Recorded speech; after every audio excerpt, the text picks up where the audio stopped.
Salutations, everybody, and welcome to Token Minority Report on Unsafe Space. I am your minority, Beverly, and an early happy Mother's Day to birthing people everywhere since Friday, May 6th, 2022. Real quick, I don't know anything about sports, but I heard that the Pittsburgh Penguins hockey team made it to the playoffs, which has apparently had a couple games so far. I don't know. But if I had to choose a sport to like, it'd be hockey for all the fast movement and violence. And if I had to pick a team, it'd be the Pens because I'm in Western Pennsylvania, which is where Pittsburgh is. And one of our bedrooms in this house is also called the Penguins room because of the Pittsburgh Penguins wallpaper that came with the house when we bought it, much like this deer wall behind me. Housekeeping. The next book club will be House of Leaves by Mark Z. Danielewski with the glorious Alex Maselli hosting that episode. And that'll be on Sunday, June 12th at 12 p.m. Eastern. And I have a big announcement about this show. Starting next week on May 12th, Token Minority Report will be moving time slots and day slots. It'll now be on Thursdays at 7 p.m. Eastern time because I like nighttime better. They used to call me a woman of the night until I learned that that meant something different. The show format may also end up changing some later, but because I'm still trying to figure out exactly what the show is. But again, that'll be Thursday, the 12th at 7 p.m. Eastern time. Until then, business as usual. Although I am Sans intern again today, so hard to find good help. Anywho, let's introduce today's guest, Juliet TruthSeeker.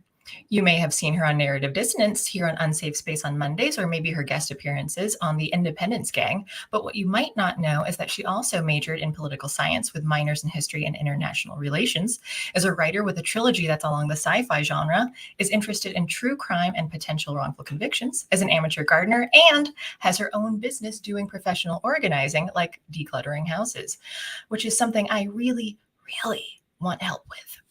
So without further ado, welcome to the show, Juliet. Hi, guys. Hello. Hi. Thank you for joining me today. I'm excited. Today, like I mentioned to you before we started, it's very rainy today. So I'm just kind of feeling, I like the word logie a lot. I don't know if you ever use that word, but that always it makes me feel like logie is just kind of a gross word. I'm like, yeah, that suits me. That feels right. It works. Yeah, it works. So before we get into things, one question I like to ask people now when they come on here is, in what way are you a minority? And it doesn't have to be anything physical, can be anything you want at all that you paint your toenails with wall paint or something. Oh gosh, that's a curveball. That's what I like to do. Right. I don't know. I would have said this made me a minority, but you already said it. But I don't care about sports at all. I don't get it. I feel like I wish I liked them because everybody else seems to really enjoy them, but I just don't care. Yes, the only reason I knew about that was because a friend told me last night, and I was just like, "Oh, is it hockey season? Okay." Yeah, nice. Exactly. That's me. Yeah, and it's related to me because I'm near that area, and then my boyfriend always does he's really into football. You know what? At first he wasn't the first couple of years I feel like he didn't talk about it much, and then at one point he got really I think he was hiding it the whole time, and then he's just no, actually I am obsessed with it. So it's just that once football season's happening, he does the fantasy football with friends, and then when it's not, it's just talking about the draft coming up, and I know a little bit. I mean, I've done fantasy football. I keep getting scared that I'm going to say Final Fantasy, so I have to pause. But fantasy football, I've played in a couple leagues, not knowing anything. I just go in. I never swap out anyone unless they're not playing that week. And I only this is how I play Pokemon too. It's just the first people, first ones that I get. You're my team forever, and then I'm and the second time I played, it was a work team where no one else really cared, and I won. I don't know how. No idea what's going on, but that's awesome. I used to work in a sports bar that was like super busy for football Sunday, and people would come rushing in and be like, "What's the score of blah blah blah game?" And I'd be like, "Are they playing right now?" Like, I had no idea. That? That's what you mentioned. You told me that you were a bartender before, and right. And I was a server in Chicago at the Second City Comedy Theater, and Ooh. I didn't know anything. Like, I don't drink much, and then so what I memorized what we had on the menu, but if anyone ever asked for something off of it, like even like just a mixed drink or something, and just be like, because you have to, like, instead of vodka, you don't ask like, what vodka do you want? Do you do a Grey Goose, Hornitos, Tito's, and you list it to try and upsell. But sometimes I wouldn't even know what alcohol that was, so it's like, what do you want in it? That was me when I first started. They promoted me out of desperation, and I'll never forget, somebody ordered Tanqueray and I had no idea what kind of alcohol it was, so I had to go through like section by section on the computer to find it. Yeah, no, it was, and I learned over time, but even like Michelob Ultra, I was like, what sounds are you making out of your mouth right now? I love it. I like, totally get it. If it's not on the menu, I don't know it. So, stop asking off menu stuff.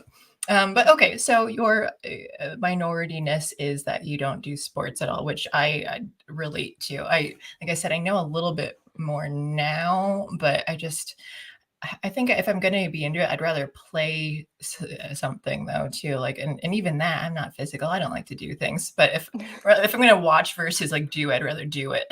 So, yeah. I just don't get it. I wish I did. Everybody else has fun. Everyone else seems to be happy, but me, I want to be happy like them.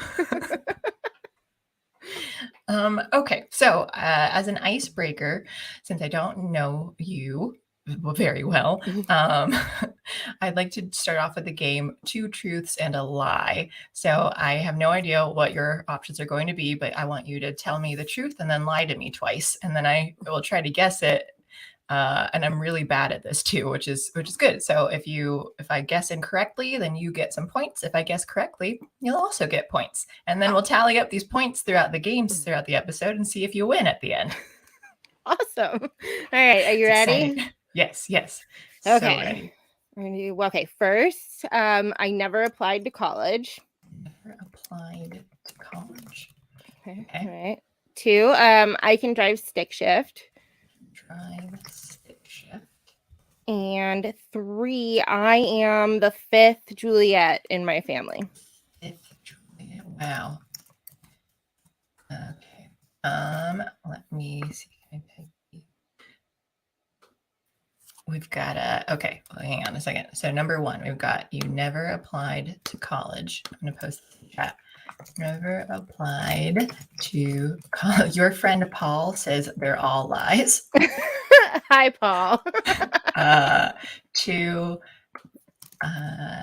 can drive stick shift. 3, 5th Juliet in your family, and that's like throughout all of your family history. Okay. Never applied to college, which means I know that you went to college because in your bio, unless you lied to me in your initial list of things to me before. I don't know. Like, maybe you are. But you never applied to college, which means that you were just given some acceptance into something, which, I mean, that sounds like you look and sound smart. So that seems very plausible. Can you drive stick shift? I don't know. You're a woman, so it's kind of tough whether you can drive at all, right? For me, I didn't get my driver's license until I was 22, and I always said because I'm both Asian and a woman, so the stereotypes are against me. Stick shift, definitely, I can't do that. And then 5th Juliet in your family. Throughout all of Juliet, that's a nice, like, sturdy name that sounds like, yes, we'd pass that down generation to generation. Okay, I need to look at you for a minute and see which one I think is. applied to college can drive fifth Juliet family. You seem like you could drive stick shift. You seem like a motorcycler too. Just by looking at that, you'd actually be like hardcore. Okay, I am gonna say that you can't. Oh, sorry, real quick. I see Dave Omer says that I'm a liar because I used to play hockey. What's it? I forgot. No, I worked with him at a newspaper. I was a newspaper reporter, and I didn't really play. They would play in the office, and which was kind of hazardous. And then if the puck ever hit me, it was like a rubber puck, and if it ever hit me, I kept it. I put it in my desk, and then they couldn't play anymore. Okay. So someone says, Paul again, your friend Paul again says, going with number 2. I think I am as well. I think you have applied. Oh, no, sorry. I think you have not applied to college, and I think you are the 5th Juliet in your family. So I think you cannot drive stick shift. Number 2, final answer. Ding, ding, ding. You got it. I'm such a bad liar. No. I mean, like, just by you listing it, I didn't know. I was just trying to figure out, like, you're good. You got it. Which is like only the second time I've been able to do this out of however many episodes before. So I get really excited when I actually get this correct. So if I messed up, you would get 5 points. But because I got it correct, you get 10 points because I'm very happy now. I like this game. It's pretty easy to get points in these games. So FYI. I love it. So yeah, okay. So tell me. Let's elaborate on these a little bit. Tell me about how you never applied to college. Okay, so it was that crazy time in high school where everybody's freaking out and picking their schools and all that stuff, and I just got a letter in the mail from the University of Maryland, Baltimore County, and they were like, "Hey, we'd love to have you," and I was like, "Sounds good, thanks." And I just went there. Like, I didn't apply anywhere else. I was like, okay, this works. Why? I mean, like, what were you thinking at that time, though, too? Like, what were you wanting to do? Or it was just are you just a go with a flow type of person, or were? A little. I think also, like, because I grew up close to the main University of Maryland campus, and that's where everyone wanted to go. And I was like, I do not want to go to college with all the people I went to kindergarten with at all. So because it was further away, I was like, this is great. I can, stay in the area, but not with the people I don't like. So it worked out great. I like that thought process too, though. Like, I don't want to go too far, but I really don't want to stay with these people anymore. And I guess I don't remember how colleges just send, like, when they how do they find you? Like, how are they stalking people to? Well, apparently when I was in 6th grade, I read at a 12th grade level on like standardized testing. So Johns Hopkins included me in a study I was totally unaware of. Huh. I'm sure they thought I was going to be like some amazing person and like a high profile career. Definitely really high expectations. Yeah. But I like that once you get on the list of something, they're like, oh, let's keep an eye on her. And then they wrote it when you were in 6th grade. And so then once like, oh, she's graduating now, send that letter out. Right. Random, but it worked in my favor. I just think it's so funny because everybody else was freaking out. And I was like, yeah, I'm not doing any of that. Yeah, I don't remember people I guess I don't know. I didn't talk a lot about stuff because my friends, like, we applied to whatever places, but it was pretty laid back. So I don't remember people panicking too much.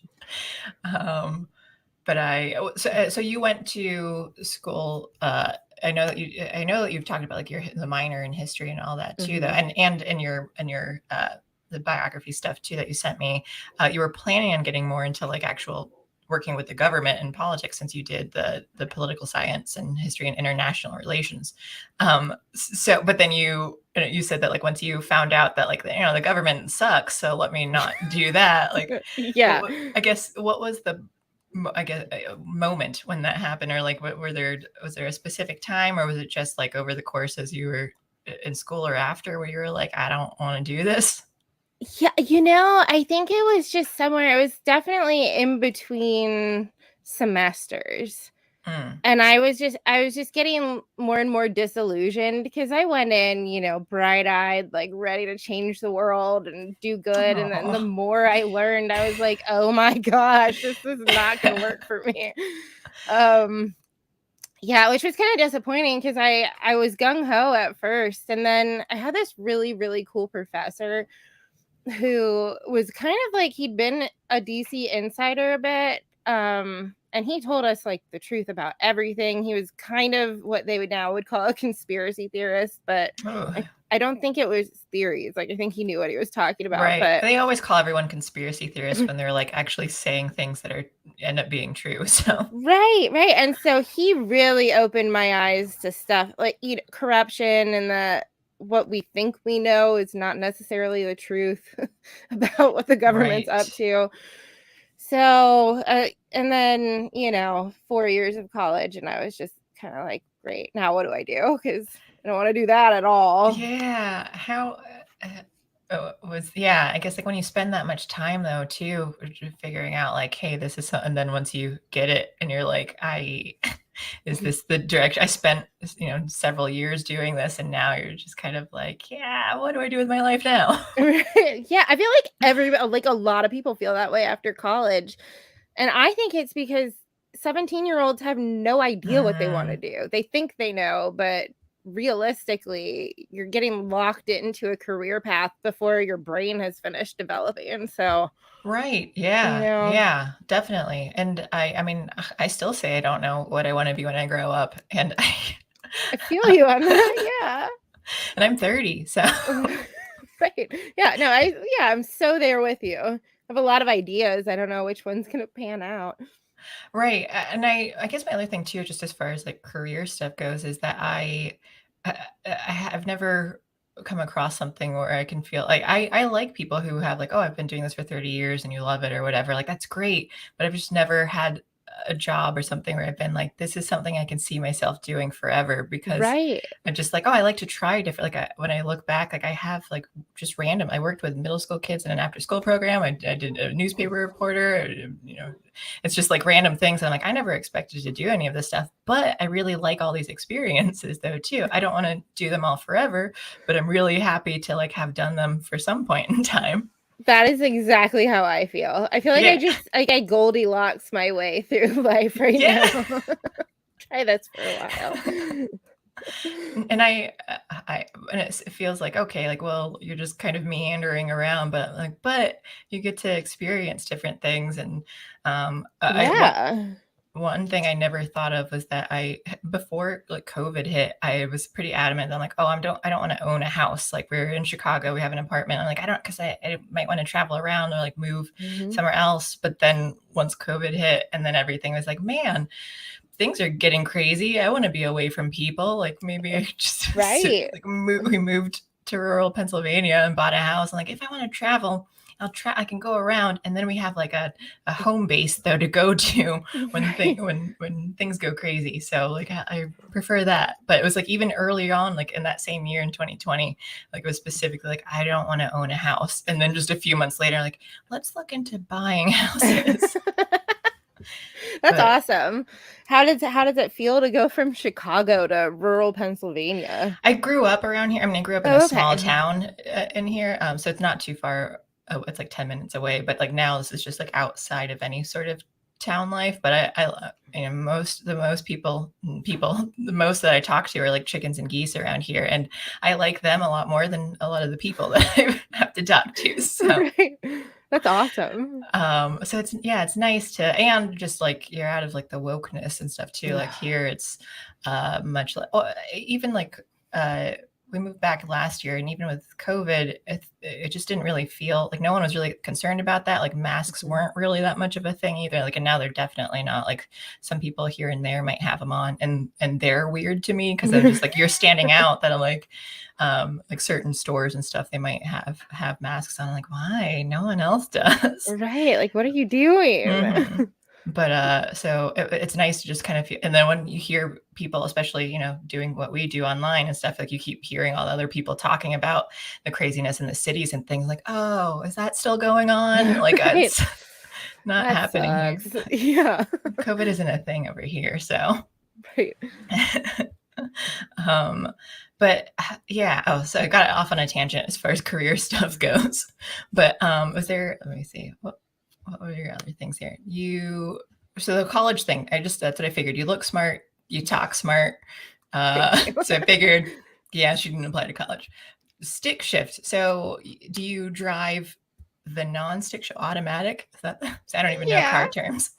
Gosh, and we had my parents had a car that was stick right up until I started driving. Like it died within the year I started driving, and I still kind of wish I knew how, but I literally don't know a single person that has a stick shift car. Yeah.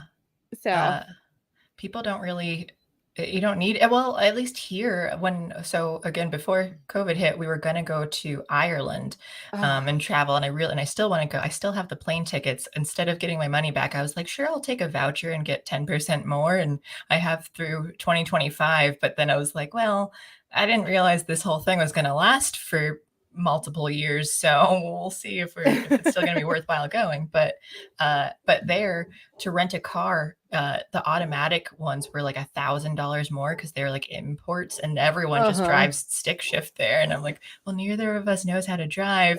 But now I was like, if we go, let's save that $1,000 and we just learn how to drive stick shift in the next 3 years, and I think we'll be okay. Right. Jeez, I didn't know that. It's good to know, honestly. Yeah. If you're going to travel around, well, and because they have like bus tours and everything, but again, I hate people. So I want to be able to travel alone and on our own time, or not on a schedule, because we just like to stop and check out different places and stuff. So I don't want to have to be like, yes, this bus is going to stop here. Like, no, let's go to this random place that has a bunch of sheep or something. Yes. So I totally get that. My dream vacation for years has been, there are these self-driving tours in Iceland where they just give you a car and an itinerary. Yeah. And you just drive. That's my ideal vacation. There are no other people and I do whatever I want the whole time. Right. Yeah. Here's just the suggested thing. These are the things, and that's what I want too, because I don't want to have to research stuff. I just want to be told, go to here are your options, go to these places, and yeah, I'll check out everything. I just don't feel like having to look it all up. Right. And we like road trips too, because we'll do it and we're just oh, let's stop here for the night and we'll find a place. And so I like that idea, although don't do that as much in Alaska, because when we were driving up there, we were at Denali, the mountain. And it's 2 hours away from anything. And when we got there, it was after 10 p.m., maybe it was around midnight or something. And everywhere, all the places around, they're all campsites that closed by 10 p.m. and you're supposed to schedule in advance. And then the nearest towns are 2 hours north or 2 hours south. And we're well, I guess we'll just sleep in the car off the highway. Oh my gosh. And it got cold, and I'm but we'll save $300 some in a hotel. So, but so it does. So sometimes you have to, but then it's good to have a car, but sometimes you have to be careful. Right. Jeez, that's you survived in the wilderness of Alaska. It was in the summer though, so it was beautiful. So if you haven't been up there, it was gorgeous. And as far as cities go, Anchorage is it didn't feel like it. It was really spread out. The roads were even wide, where it just felt this is not cramped like any city that I've been in. Yeah, it was very beautiful. So definitely my advice is to check out Alaska if anyone. Yeah, I want to. That's on my list. So anywhere in the Northwest too, because if you go to Oregon, Crater Lake National Park is probably the most beautiful park that I've been. And it's just a giant, it's literally what it's it's a lake and a giant crater, and it's gorgeous. And you can walk down. They've got the pathway downward. That was really exhausting for me going upward, and it was embarrassing that an old lady was able to trek it much better than I was, and I'm I need a break at each switchback. But getting down there, it's really beautiful crystal clear water, and you can just sit down there. And there's even an island called Wizard Island, and there's a ferry that gets there, but we weren't there in the right time, or so I think we were late. But there is just this tiny island in the middle too. So Oh, that sounds awesome. So if you travel around the States, then I know some different national parks. So let me know. Awesome. Okay, so you don't drive stick shift, but no one really needs to unless you're going to like Ireland or something. And then the third thing was, what was it again? I forget. Your fifth Juliet. Okay. Yeah. Yes. It because of the family that you, and that was, I guess I cheated a little bit just because of the biography that you gave. I'm like, oh, you're the youngest, and your parents were older when they had you, and Yeah. and just like they had like good family values and things like that. Seems like they probably will name you after someone, like people in the family. Right. But then I question it because I'm like, well, if she's the youngest, why wouldn't they have named an older sibling Juliet first? Right. So then I doubted it. I was like, well, maybe they didn't. So which other Juliets are there in your family? Okay, so the way it works is like the sister of a Juliet names one of her daughters Juliet. So we'll Oh, have like, if like for me, I had an aunt Juliet and I have a niece that's a Juliet, which is kind of cool. There are usually about 3 of us alive at once. right. But it's funny because so my parents, for those that don't know this, my parents were like really much older when they had me. My dad was already retired. My mom was Mm-hmm. 48. So Yeah. You said your dad was 60, your mom 48. yeah. Yeah. So I have an older sister, and then I have half siblings, but I have an older sister. So technically, like, she should have probably been the Juliet, but my dad was like, "That's dumb. We're not doing it." And so my mom was like, "Whatever." And then so when I came along, she was kind of like, "Well, we didn't expect a second one, so what about this one?" And he was like, "No, it's so stupid." But then I was born 2 months early, a Mm. year to the day that one of the other Juliets died. Oh, So my dad was like, "I'm superstitious. I'm just not gonna mess with that one. She can be a Juliet." wow. Yeah. So it was just the name was passed on the same day. Oh, Yeah, it was like a awkward. total fluke. Yeah. Well, how does it feel then to be one of many Juliets in your family? It was really annoying when I was little. I bet. Like, Yeah. even now, when I was working in restaurants, it's so irritating because every time, "Hi guys, I'm Juliet, blah blah blah," and they'd be like, "Haha, where's Romeo?" And it's like, Oh, okay, yeah. you're the first. You're the first to ever Hilarious. make that joke. Yeah. Do you ever? So you've always just gone by your full name though too, or do you do nicknames of When I was Jules? like growing up, I really went by Julie a Mm, lot, but then I don't know, as I got older, I was kind of like, there are Julies and Julias, but there aren't a lot of Juliets, and it just mm-hmm. makes it easier for other people to remember your name. And Right. Yeah. And it makes me think in modern times, I don't know if you've ever seen the show Psych, but I immediately yeah, think that and she's a uh-huh, great character. So, yeah, she uh, is. but it was also unexpected then too. Like, oh yeah, like there aren't very many people named Juliet. Well, you're not alone, and I also have a cousin named Beverly too. So she's Yeah. much older than me because she's closer to my mom's age, I think, though. But so I think partly named after her because they were close, I think, and then also I think my dad said that Beverly was like a fighter pilot or something in World War II. I don't know. I forget what she. So like, there's some sort of historical figure, and I don't know. I just still think it's an old lady name though. That's like no one under 80 has it. And then I hate being called Bev. So like Oh, similarly, nice. I prefer either the whole name or like I tell people any other nickname. Call me the worst things ever. Like, hey, you is fine too, but I just Right. anything else. Um, so your siblings are all like 20 plus years older than you. And how many, you said you have several, you have a few you have one sister and then half siblings? Right. So my full sister is like almost 9 years older than me. And then I have 3 half siblings that are like in their 50s or above Mm. from my dad.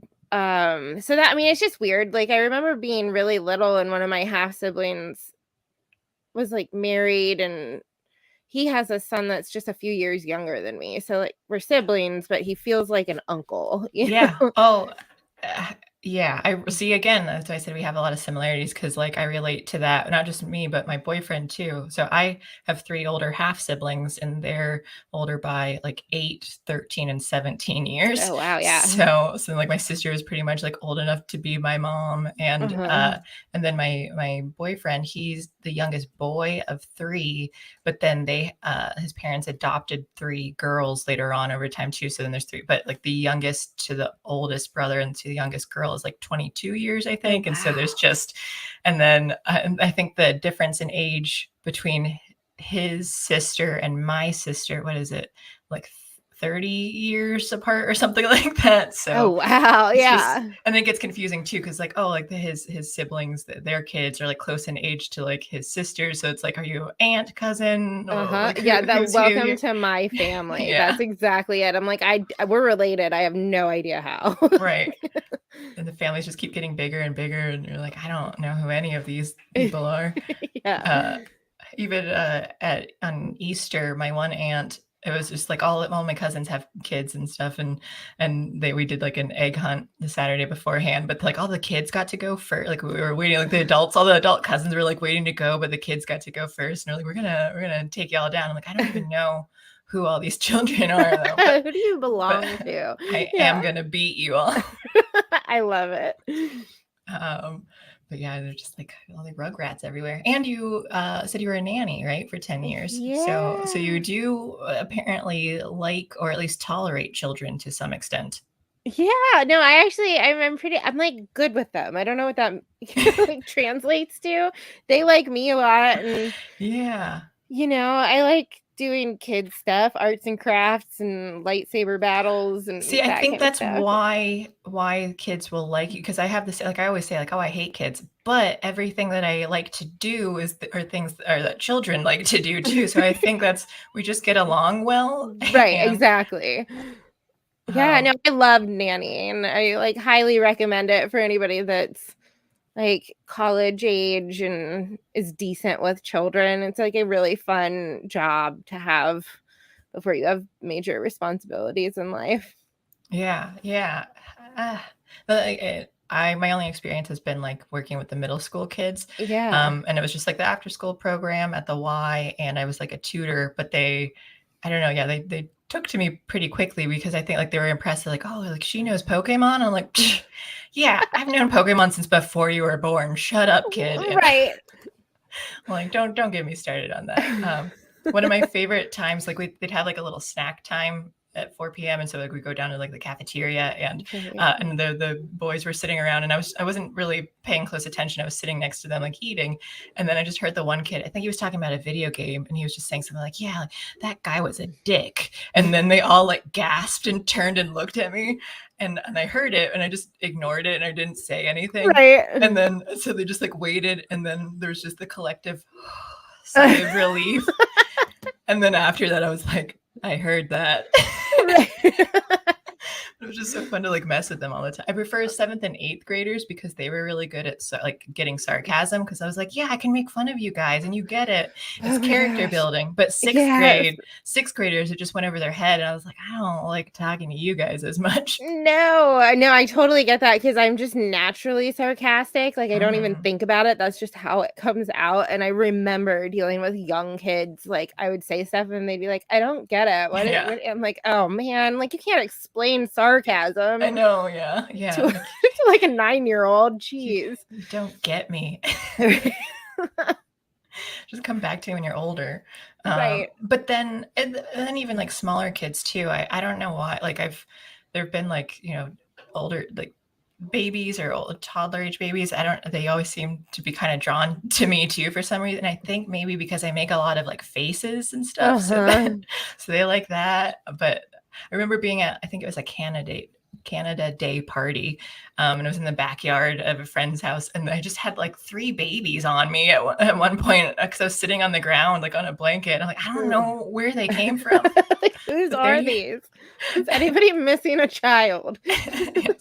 Oh, Aloise, the viewer, says, but does she know Yu-Gi-Oh? Yes, I do. I watched it from the beginning. Seto Kaiba and Yugi Moto, and I watched the English version. So there's Joey Wheeler and Tristan Taylor and Taya Gardner. I do remember this, and they've had like 5 or 6 different series after that, and it got really weird because they eventually were on like motorcycles when they were playing a children's card game, and so yeah, I'm very familiar. I even have a Game Boy Advance game where I got to play. Oh, the good old days. Yeah. And Silverlock earlier too talked about finding a wizard academy in Austin. He says it looks nice, but one of their taglines is "We are not a cult." And I really, really want to go visit that now. Yes. So I like taglines that like to explain what you're not going to be, like that you have to defend something though too. I swear we do not murder people here. Like, promise. Now I'm uncomfortable. Like, no one asked. Why are you saying this? Oh man. Okay. Well, let's do another game here. Which one is it? Okay. I think it's the Would You Rather. That's it. I'm going to do a Would You Rather game, and I'm trying to take in some stuff of what you've told me. So it's going to be 3 questions, and you get to choose between the two ideas. You can ask whatever follow-up questions you want, and you get points if you're right, if you're correct with your answers. So question number 1. Since you have a time traveling series with your book, which I do want to talk about here soon too, would you rather be in a sci-fi world like Doctor Who or Quantum Leap? And then follow up, if you're not very familiar with either of those, if you could choose any time travel fictional world, which would you want to choose? I just chose ones that I was like, I know these things. The other ones, I don't know. Other time travel series I was looking up, I'm like, I never saw this. I've heard of it. And, I didn't bother with it. And like, that barely has time travel in it. Like, why is this listed on here? And right. Okay. So if you know Doctor Who, Quantum Leap, or if you don't really know, just choose one, and then you can go into like a specific one that you would choose. Okay, I gotta go Doctor Who. Okay. I got into that not that. I mean, within the last 5 years is the first time I had ever heard the words Doctor Who in my entire life. Okay. You've never heard Doctor or Who before. Wow. What a life you've lived. So I loved it. I went deep into the Doctor Who universe. Which did you start with? Which doctor did you start with? What is his name? And you could just go by number. I don't know that one either. Know the number. The one that says excellent. Excellent. Eckelman? Is that which one's Eckelman? Oh, it's the one with Rose. Oh, Ninth Doctor. That was the first one. He was the bald one. Okay. Ninth Doctor. Ooh, wow. Okay, so usually I think for people, the first Doctor they come across is their favorite. Is that true for you? Oh yeah. Okay. He's not, because 10th Doctor was my introduction to it. So David Tennant, who was born to be the Doctor. I don't know if you know his story. Perfect. And he loved it. He was obsessed with it. I think it was the 4th or 5th Doctor that he really loved. And then he ended up marrying his real life daughter of the 4th Doctor. And then he became a Doctor. I'm like, no, you were meant to be the Doctor here. Like, there's no doubt in my mind. But so then I watched Ninth Doctor after my introduction. So he was just like, wow, okay. But he's your favorite. I respect that because he's the first one you came across. Okay, so you do how much have you seen? I stopped watching in 12th Doctor, the beginning of 12th. I stopped. So I was 9. So I liked those 3. And then the 12th one is the older gentleman, right? Yes, yeah. Yeah, he lost me. And then I tried to watch the new Doctor, the girl, the woman, I was like, what are we doing here? Absolutely not. Yeah, when I saw that happening, I was already not watching it. I was like, well, no reason to get back into it now, I guess. That seems really unnecessary to change this, because they already had Time Lords and Time Ladies, so it just seemed like I don't know. Yeah. Why not just ruin something that's been around for decades? They've never had this before. They never talked about anyone ever switching sexes when they've changed. There was just some sort of consistency, and then you're like, no, let me change it now. And yeah. So it's just but I have heard that they're still going on, and that they might be kind of backtracking and maybe retconning some stuff. So I was like, if that happens, maybe I'll check it out again. I am a completionist. Like, even if I'm not going to like it, I probably would still like, let me watch the 12th Doctor through everything. So that way I just know what happened. Even if they retcon it all, I still want to know what they're retconning. Like, I just need to know. I totally get that. I do that with books. Like, usually when you're reading a book and you hate it, you stop reading it. Now I feel like compelled to read the rest of the book. It varies. It's sometimes it's like, maybe it's like an ambivalence thing. They're like, oh, if you're kind of like, whatever, you might stop. But then, like, if you're really passionate one way or the other, you're like, well, now I need to know what this is. But I think like with TV shows and movies, if it's kind of meh, I might stop. But it depends, like, how much. If I don't realize that it's kind of terrible, but I'm like halfway through the movie, I'm like, well, I've already started it. I gotta commit. So I do that a lot. But I also like to start from the beginning. So whenever I watch shows, even like, YouTube, like when I start a new channel, and I'm like, let me go back to the 500th episode at the beginning here and let me work my way through until I catch up, because and I did that with Unsafe Space. Like, I started with episode 1 and then I was just a fan, and like 420 episodes in, I caught up to the live streams. Wow, that's amazing. So I think I'm the only person who's seen all of the episodes ever, because like now that I edit them all and stuff too, like not even those who are like, not everyone watches everyone else's series and stuff, like, but me, I do. I see it all. You're like the encyclopedia of Unsafe. I love it. Okay, so back to the would you rather. So you're choosing Doctor Who. If you were choosing any time travel fictional world, it could be TV, movie, book, though, what would you choose? Still Doctor Who or something else? That's tough. Because like a lot of them are bad. Like, I don't want to go into that world. Yeah, I guess Doctor Who, just because it's like all encompassing. I mean, you can do anything in Doctor Who. You can end up in like, medieval stuff or super sci-fi. Yeah, because you're traveling worlds and stuff too. Right. So like, it's time and space, which makes it more exciting, rather than like, oh, you're not just going back to actual 1700s here, and like, well, now I'm stuck without any sort of indoor plumbing and for however long, and so that way you at least get to experience other worlds and things, which is cool. So all right, I dig it. I don't know what I'd choose. I probably that too. I'd have to factor in. I have to like look at more lists of things, because I'm sure there's like cartoons and stuff that have time travel that'd be like, I'd rather do this. Right. World. But time travel is tricky too. That's why, again, like once we're done with Would You Rather, I'll ask you about your book series, because it can be tough. Even Marvel, when they're doing their time travel with things too, like there are issues with like, oh, here's the absolute point in time, and I'm like, well, but if everything is kind of like, oh, if it's in the future, how can there be? And so there's all kinds of stuff. We don't need to get into all that now, because I'll probably ask you stuff about your book in it too. But I'll give you a point. So you get 1 point for choosing Doctor Who. Yes. All right. Good job on there. Hello, G-Man. Hello, Kersar St. Joseph. I still don't know if I pronounce your name. Kersar St. Joseph. Mr. Sparkle Gleam. My favorite part of Doctor Who time travel is that you can totally just break rules you've already set, depending on if the plot demands it. He is he is my gentleman caller. So and every time I talk about time travel, he hates it, like, because most things, because like he's just like, this doesn't stick with anything. Like, you can just do whatever you want. You throw away different things. So he's very particular with time travel stuff. Okay. Question 2. Would you rather write a super successful psychological thriller, or be the person who helps overturn, or like as the main person who helps overturn someone's wrongful conviction?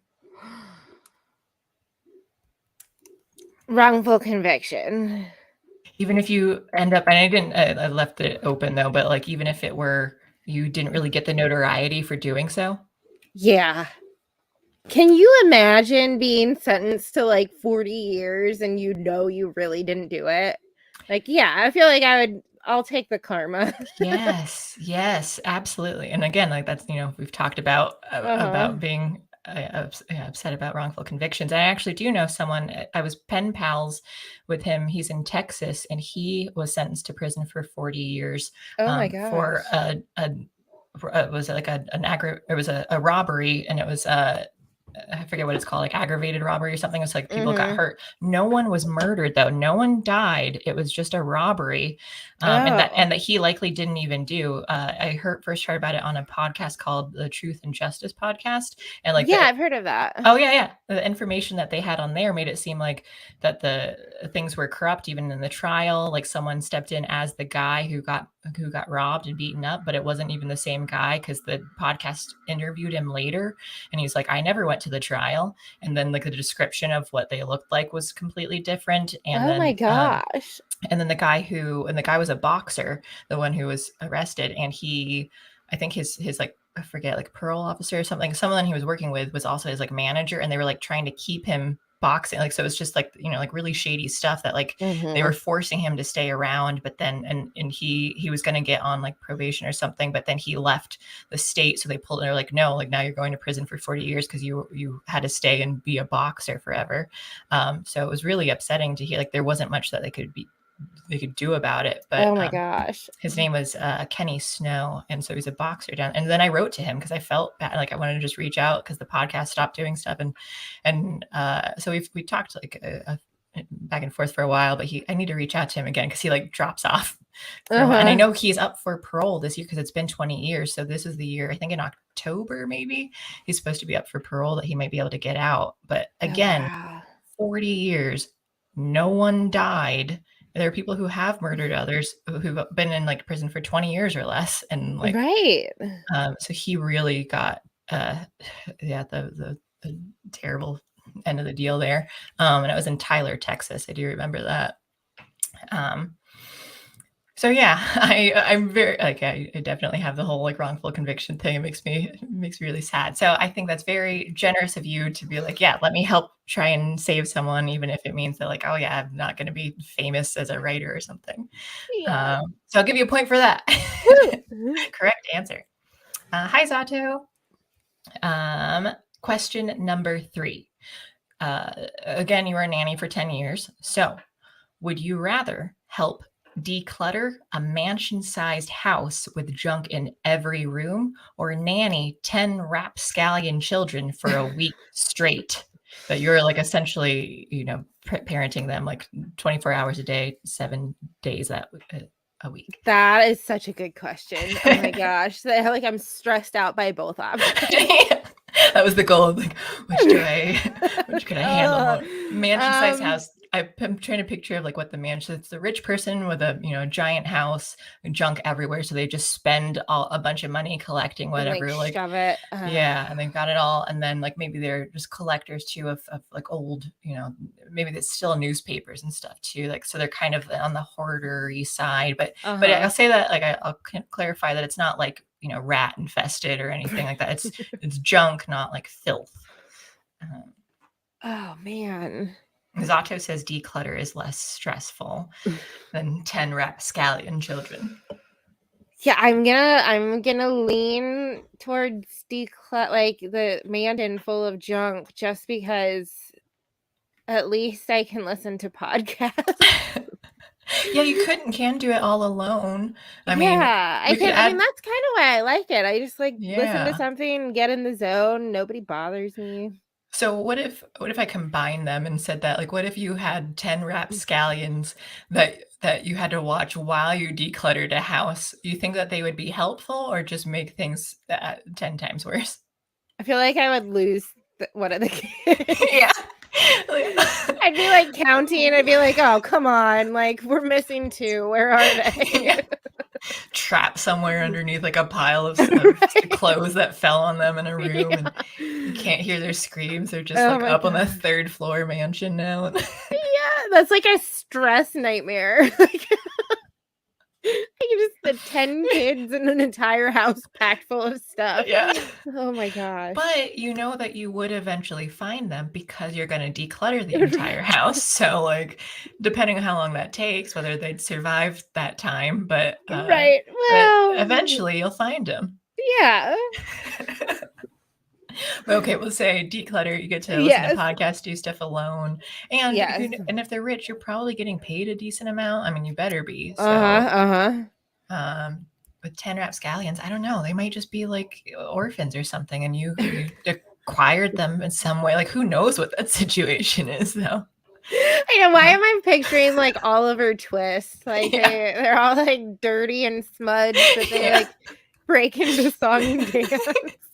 Well, so that could be entertainment while you clean the house too. I'm gonna teach them. Or if they're like from Annie, they already know how to clean stuff because they're cleaning the floors and stuff. So they might be helpful. But then that might require you to like adopt them later, and that just seems like a lot more work. Okay, so give you a third point for that.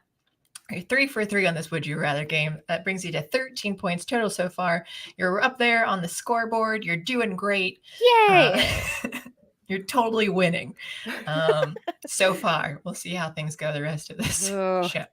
Okay, now that we're done with that game, I do want to ask you, can you tell me about your trilogy and like what it's about, how you got into it? And you self-published beforehand, and you're looking to get it published through a small publishing house soon too, right? Yes. So in 2016 I self-published, and it actually did like decently. I went up to book conventions and hawked it on Instagram back when book Instagrams were really big. We just learned about that. Yeah, I didn't know that was a thing. It's a thing. Yeah. And like then these people from like all over the world would message me and ask if I would send them a copy for a review or whatever. And I get this message from this girl in Pakistan that does a book box. And she's like, look, we can't really afford to buy a bunch of copies, but if you're interested,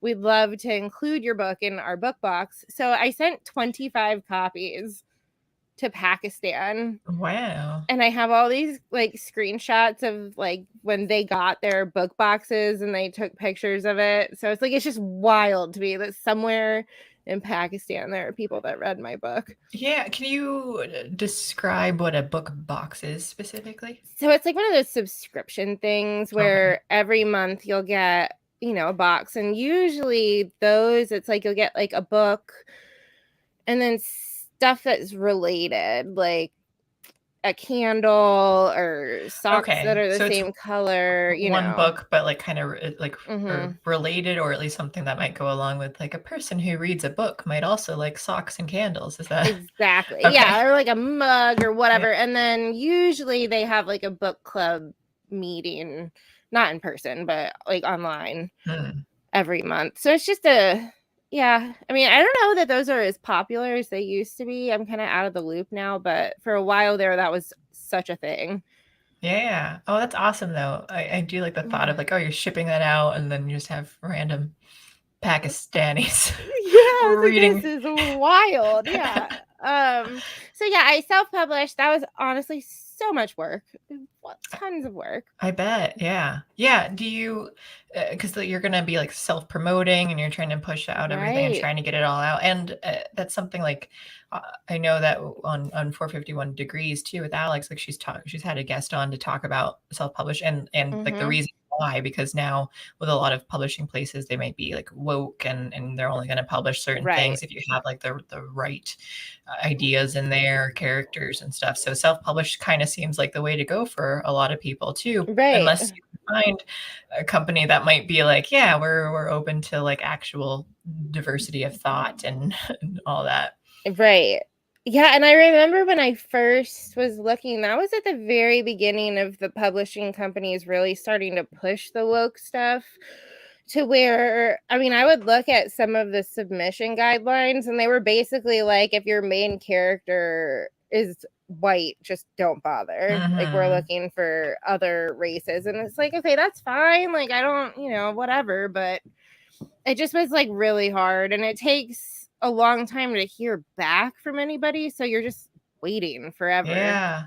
Yeah, and it's really bothersome that they think that like you have to like to make the certain races or whatever though too, because like you write kind of what you know and what you're familiar with though too, and that's not like so it's not like you're trying to like I only want white people in or I only want like but you're just like that's I see myself I'm half a white and half Asian, and whenever I write stuff like in my mind I just do white people initially because I grew up in a small white town, like that's just what I know, like that's what I picture in my head, but I don't really think about like having like forcing a different race in there. It's just kind of like the natural state that I go to. Absolutely. Like I wouldn't even attempt to really like write a main character that I wasn't able to like personally identify with. Yeah, like I just feel like you're just going to end up offending everybody anyway. Right. And it's also like you can write a different race. Like if the race doesn't matter, then you're just like, okay, like I can slap on whatever color and I can still, I mean, I can relate to someone who's white or black and like when you're so like that's possible too, but it's just like, but why? But it's just this weird point. It's like, well, why does that race matter if I'm not actually going to say anything about it? So then like can't they just be white? But then like are you going they want either like you either need to be a race and then you need to like fall into like the stereotypes to show that like you understand the culture, but then you're also like you can't do any stereotypes because that's racist, and so they just kind of like they always go back and forth. They'll be angry no matter what, and you're like that's why I wanted to stick with white people. Right. Yeah, exactly. So yeah, so I only got one. It is 3 parts. I'll say like I pretty much wrote out the whole thing and realized it was just way too long. So I broke it into 3, and I only put out the first one because then life just kind of got in the way, and trying to like self-promote and work and just live a life. It was just like a lot. I think a lot of successful independent authors you see out there right now, like a lot of them are stay-at-home moms, and like I would probably have had a lot more time and success promoting myself if I had a life like that. I just don't. So I decided to work on book 2, like editing it, and then try to find a small publishing house, like an independent publishing house that I can work with, because they're usually pretty good at reaching target audiences. But so, I really love writing. I feel, and it's funny because you'd think during the pandemic, like I should have had all the time in the world, and there's something about it that was just not at all conducive to creativity for me. Yeah. Oh, yeah. I mean, that's not surprising. The psychological toll that it had on people in different ways too. It was just kind of like, well, yeah, like now you're kind of, I don't know. It just makes you feel like less like free to be creative when you're like literally being locked down in different ways. And yeah, and I feel like if we had known from day one, when they were like, we're shutting it down, if we had known that it was going to be like a year and a half, I might have handled my time slightly differently. But they dragged it on. You just think like, yeah, this is going to end soon, and like it'll be, and then I can go back and do it. But then when it never was, and you're just like, well, I think at one point I had to be like, this is just going to happen forever. So now I need to figure out how to deal with it. And just expect this to never go away. So yeah, I'm kind of bummed when I look back. I'm like, wow, I could have like definitely done a lot of other things than just at the time. I swear in the beginning, I just scrolled through Twitter all day long because I was looking for updates. Yeah. I go back and forth between, for a while I was trying to like figure like know like, oh, what's going on in the world, what's all these things, news and watching whatever videos, but then I get like, I'm tired of this, like I need a break, and then I stop like following up, like knowing what's going on, and then I'm like, nothing's really made a difference not knowing, and I'm happier just watch, like I'm gonna watch some regular TV or do other things instead too, and I'm like, and nothing's changing for me, so like I don't really need to know. Yeah. But then like I probably should know some stuff, but I'm like, yeah, like I'd rather just watch, murder mysteries and stuff on TV. Totally get it. Fictional. I'm really good at just living in my own world and not knowing what's like going on out there. I like see in chat here that I think what G-Man says, and half goose, to me being half white and half and half goose. Yeah, I am half goose. Johnny Boy Quick Trail says that I'm oppressing myself. Someone said something about decluttering. Oh, because we were talking about you know, decluttering houses, and I forget who it was though, but I saw it.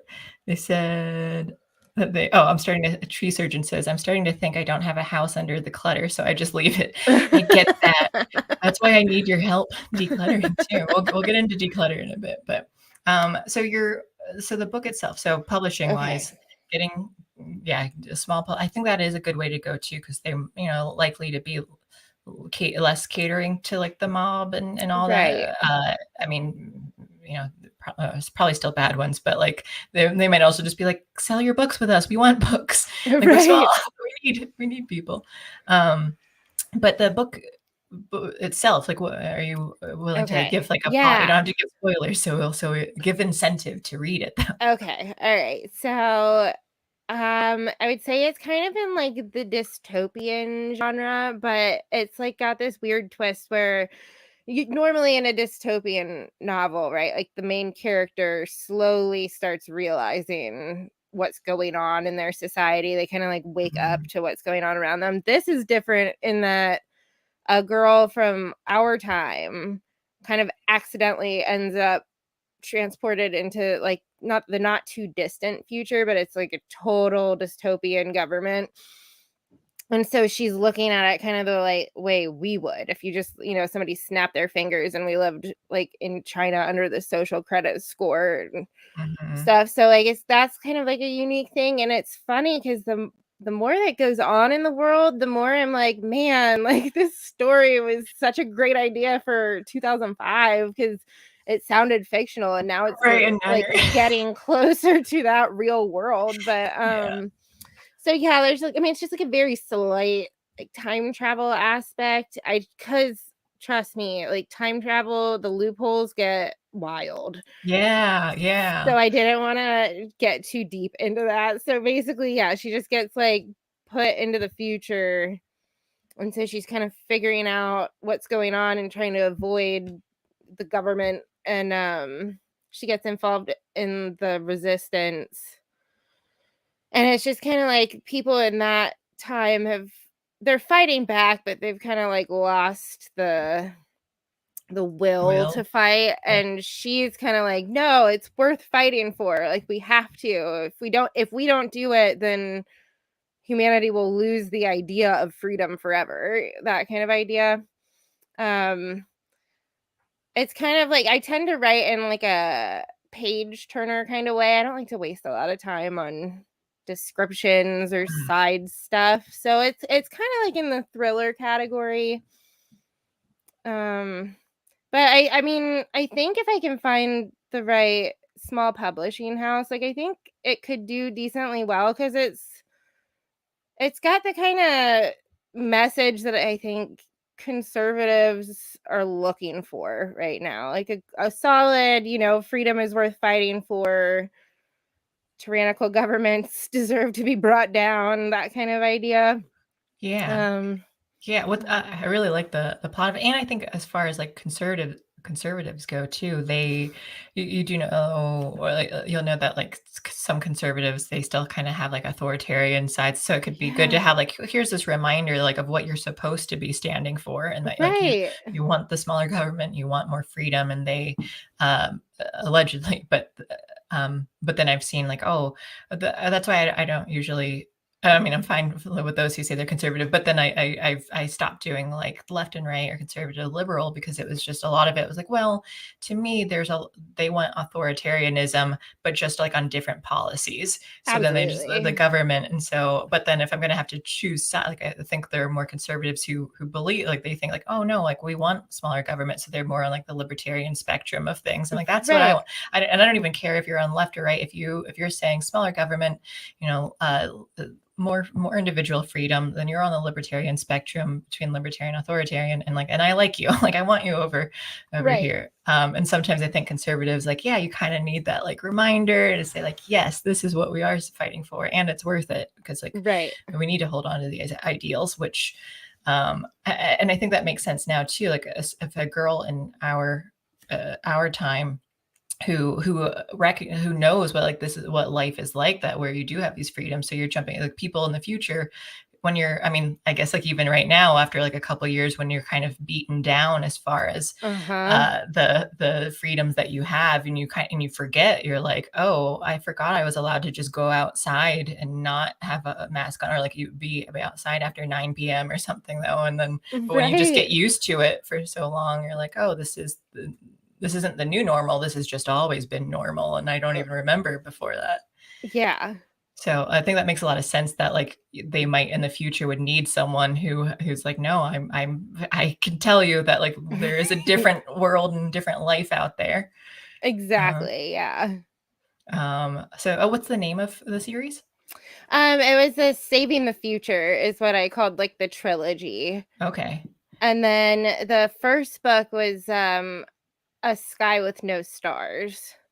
Kind of like, it's like a hopeless, abysmal kind of. I like anything that's space related, like names and stuff too. So I love stars.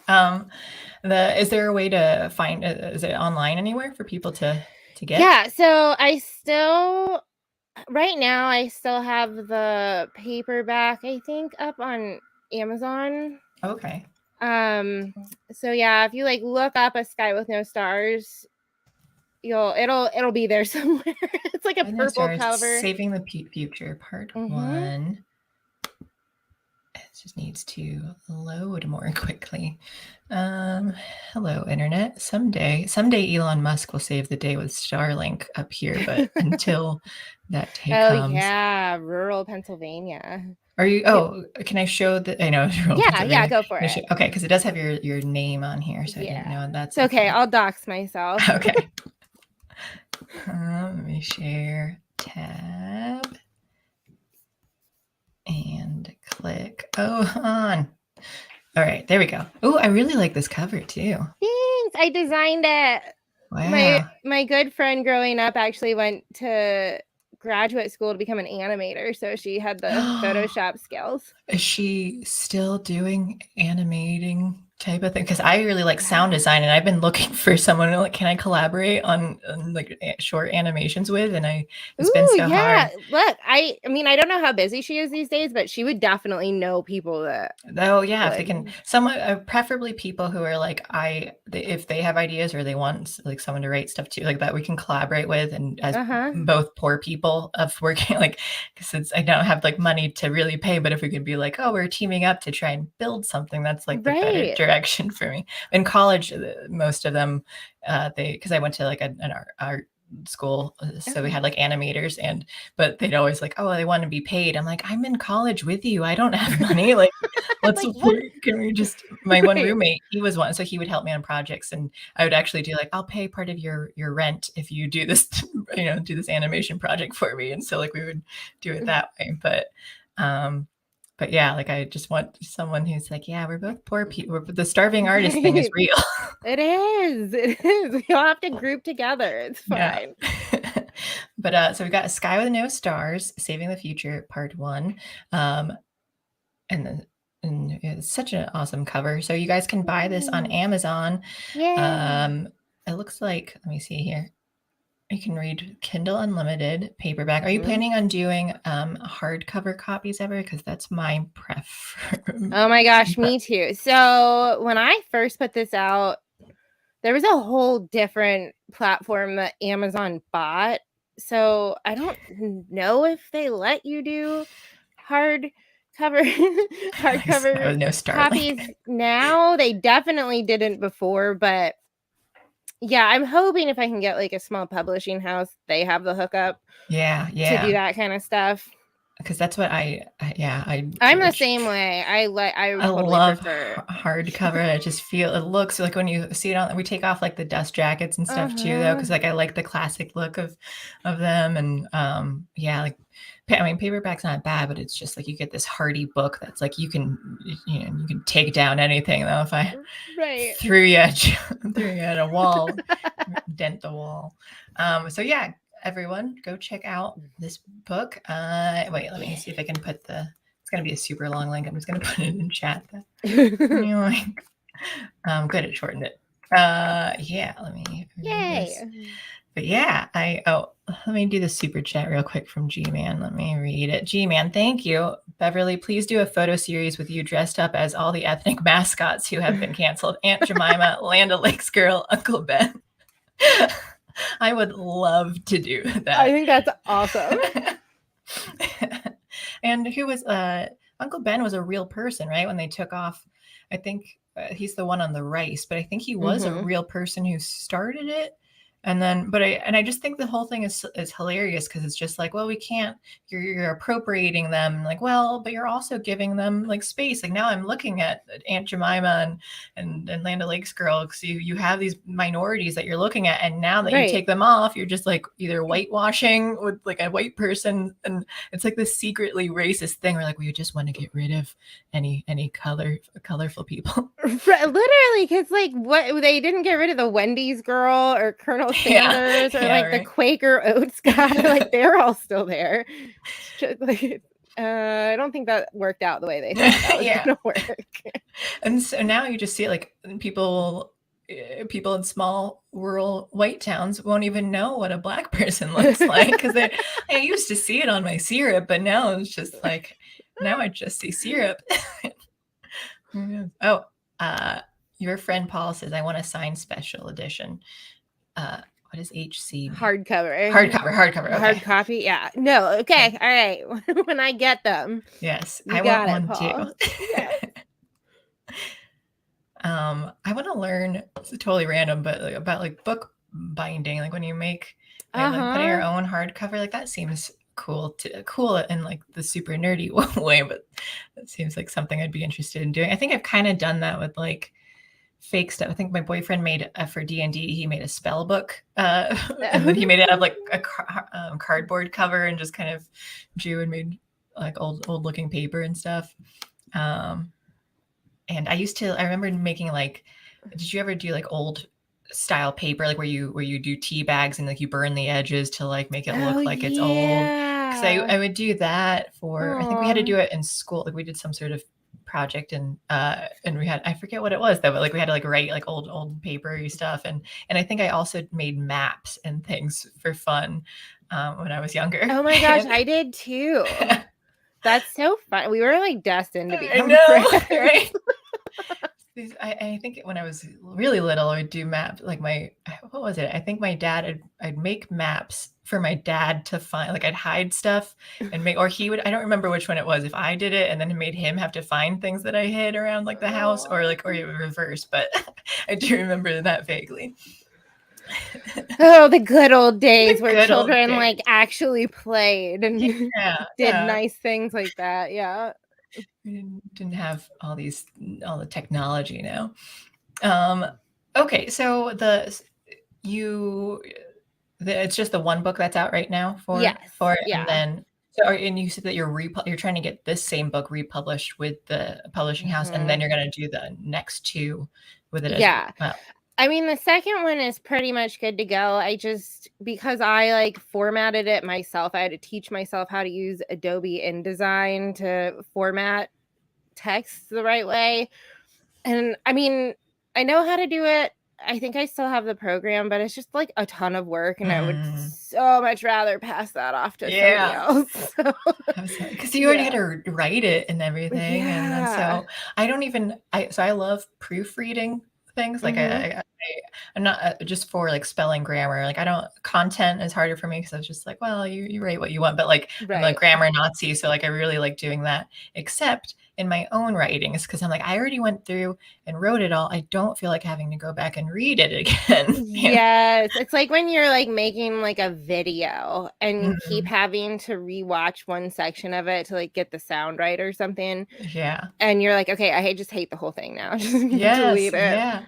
Yeah. Well, I mean, similar to you and the political science degree, when I was in college too, I have a filmmaking degree, but there are like some parts where I was just kind of like, Yeah, I mean, like the production part of like having to film it and even the editing, there are parts where like this can be fun, but some of it's really tedious. When you're doing production, like, like lighting, you're just trying to set up lights and that could take like 3 hours just to get like the right shots done for it. And then, but like they're group projects too, because you can't really do as much on your own. So it'd be like, hey, I'm getting someone to do like my cinematography. Someone's going to do like the lights for me. And like, if I'm directing whatever, like I wrote it and I'll direct it, but like, I'm going to have other people do these things for me because I hate it. And then like you help each other out on the projects. But it was just like learning about like, hate this thing.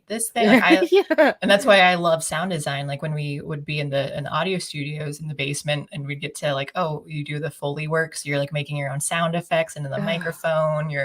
And we'd either do like, of actual movies, like you take out the audio and you have to replace it with your own. So you redub it, you do of everything. And that was always like the most fun for me. Like I loved that. That sounds so cool.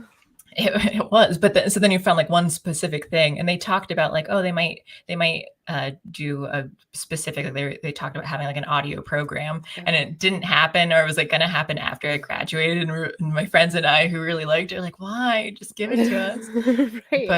But then you just learn like, okay, well, what do I do with this degree now? Because I don't particularly like all of the aspects of it, just liking some. And so then I went on to just do a bunch of random things for like a decade. So. Yep. But now I do video editing and producing and stuff again too. So and that was unintentional. Wasn't even trying. I was just watching Unsafe Space, volunteered to like help out because they talked about needing like some editing and stuff. And that is so cool. I technically have some experience. Sort of. But yeah, so I think that's really awesome with your book. What's your writing process though too? You said that you kind of, it's a page turner, so you don't do a lot of description and all. You're kind of more like the plot, like this is the plot itself, and you're just trying to get through without like a lot of the prosiness then? Yeah, I would say so. And I mean, I kind of started like inventing this world and like the plot, gosh, like in like 2001 or 2. Wow. And so over the years, it's just kind of like, because some people are really, they plan, right? Like they outline and they know exactly what needs to happen and then they just write it out. I kind of just like get an idea and then write that scene. And then eventually I literally took like 3x5 cards and I wrote down like something like, the bullet point of what that scene was about. And then I laid them all out on the floor and moved them around until it made sense. Yeah. So my problem with writing is that I really like with world building and I like understanding like everything about the setting and characters and all that. But when I do that, I end up not writing it out. Like I'll have like the entire thing planned out and then I just never like finish it because I'm working on this world forever. But then if I write, like I can do kind of like stream of consciousness when I write a script or something though, too. Like, oh, these things are going to happen and I can knock it out and get it done. But I was just like, I need to learn how to like do both. And that just, because I do love the world building. I have like different ideas that I've like worked on, but like, oh, I've been working on that for months or years or whatever. Like I'm never actually going to do anything with it, but it's all in my head. And like I pictured it'll be like years of time of like, oh yeah, like here's like season 1 or book 1 or whatever. And then like, and I'll have the sequels and everything. Like, yeah, it's all in my head, but to write it down, I have like notes and things or drawings, but then the one story I'm working on now too, I'm like, I don't even know what kind of medium to put it in, because most of the things that I picture is like a TV series, because that's just what I've always done. But then I'm like, so is it a book or is it something else? But it's been fun.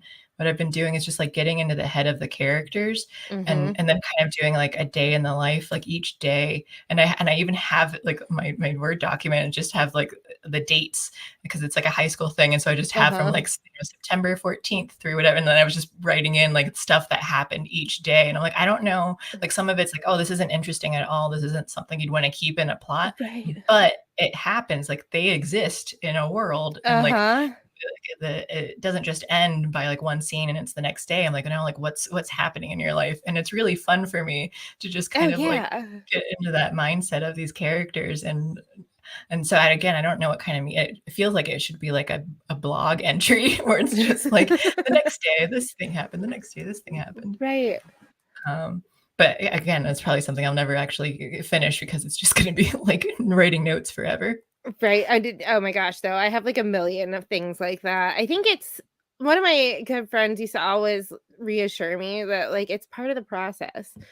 Like just being creative in any form kind of works those muscles. So yeah, I try to tell myself it's fine because I used to do that too. I would spend like hours trying to find like pictures on the internet to then try to like Photoshop them, and I was not good at Photoshop. Trying to like Photoshop them together to like make it look like what I was picturing. I spent like 6 hours and then just never open that file again. Yeah. But then it's like you it's in your memory now though too. Like you did put in that time, so like it does Right. affect you moving forward. But then and you're like, I felt good at the time, like it felt productive, and then you're kind of like, well, I'll get back to that if it becomes important later. Right. Yeah, exactly. Like Tree Surgeon says, it's great. It's great when authors spend a whole chapter describing the facade of a house. Yeah, that's the thing too. Like, I don't like having to. Maybe I'm just lazy. I don't like having to do prose on a lot of stuff though, because I'm like, I don't know, like just picture whatever you want to picture it. And Right. sometimes things might be necessary, or but then it's kind of but it doesn't always matter. I forget. My friend told me, he's a librarian, and he told me some author like never really does descriptions of people though, because and he's like kind of vaguely, or he's intentionally vague because it's like, oh, you can just make them look however you want because it doesn't Right. matter. So like you can insert whatever stuff. So so I kind of like that too. Or yeah, I don't know. It's hard for me to describe too many specifics. My thing is, and maybe you have advice. I'm really dialogue heavy because like from like doing scripts and doing comedies, Right. when you do that, like it's a lot of like back. Uh-oh. You okay? Oh yeah, you froze. Am I still here? Oh, yeah. Okay. You're All here. right. Okay. It might have just been me. I don't know. Again, rural PA internet. There we go. Totally been me. But yeah, what was I saying? Dialogue heavy. Yeah. So I don't know if you have recommendations on like what do you do when if you're trying to do a book, and this maybe to other authors or aspiring authors, like is that an issue when, especially if it's like short dialogue? Because again, I have like here's quick back and forth because they're just like they're snarky with one another, and then I'm like, but do I have that for like a couple of pages? Is that okay? Is that bad? Right. I definitely have that same problem. And I think it's because like a lot of times it's almost like I'm picturing like almost like a movie in my head, and then I'm just writing what's happening. So I tend to lean dialogue heavy, which I think in some cases that's fine because that is what's moving the scene along, is the conversation they're having. I definitely, when I went back and was editing, I tried to use like, I can't remember, I was at some book convention and one of the authors there said something along the lines of like, if you need to fill some space, like use the 5 senses. Like where are they? Like what does it look like? What does it smell like? Like is it warm or cold, or that kind of thing. So just kind of environmental stuff sometimes helps. Yeah, I don't know, it's tough because I definitely tend to be dialogue heavy unless they're not talking, and then it's easy to write about other stuff. It's just tricky, and it's funny because I remember I really stressed out about that a lot when I was writing and trying to kind of get better at writing. And then I read the Divergent series. Oh, okay. And she writes the first one very simply. Like her style is really simplistic, and there's a lot of dialogue. And at the time that was like, powerhouse in book sales. So I was like, maybe everyone doesn't have to write eloquently. Yeah, and I really don't. That's why it's hard when I'm the idea of like writing like an actual something like an author would write, because again with the scripts you're not like when you describe things you're not doing it in a prose way, and when you write a script it's just here's this thing is happening at this moment, like so that way they know how to film it and like what to visualize here. Right. But like so, and that's where my brain goes now too, so like having to describe like, oh, like how do I make it more flowery or something to make it interesting, because I just want to do this thing happen, then this is what it looks like, and then they said these words. And yeah, no, I totally get it. Yeah, so I guess it makes me feel better that the other people having heavier dialogue. I think another thing too is that in scripts, I mean, when people talk, like you have to hear these words, and but then I had to learn like, oh, I don't have to actually have everything they say. I can just write, she asked this question and he responded with like, and just have it in a description. Like I don't need to actually have all the dialogue. And so just trying to learn how to do that. I'm like, oh, this is weird. It's a process. I tell you what, it really is. And I mean, recently, probably because of self-publishing, I've noticed a lot of books recently where they just kind of skip the connections between big things. They just, chapter break, and then they start off the next chapter and they're like, it's been 3 days and nothing happened, and now here we are, which I like, because I don't like feeling like I have to invent something to like fill a gap.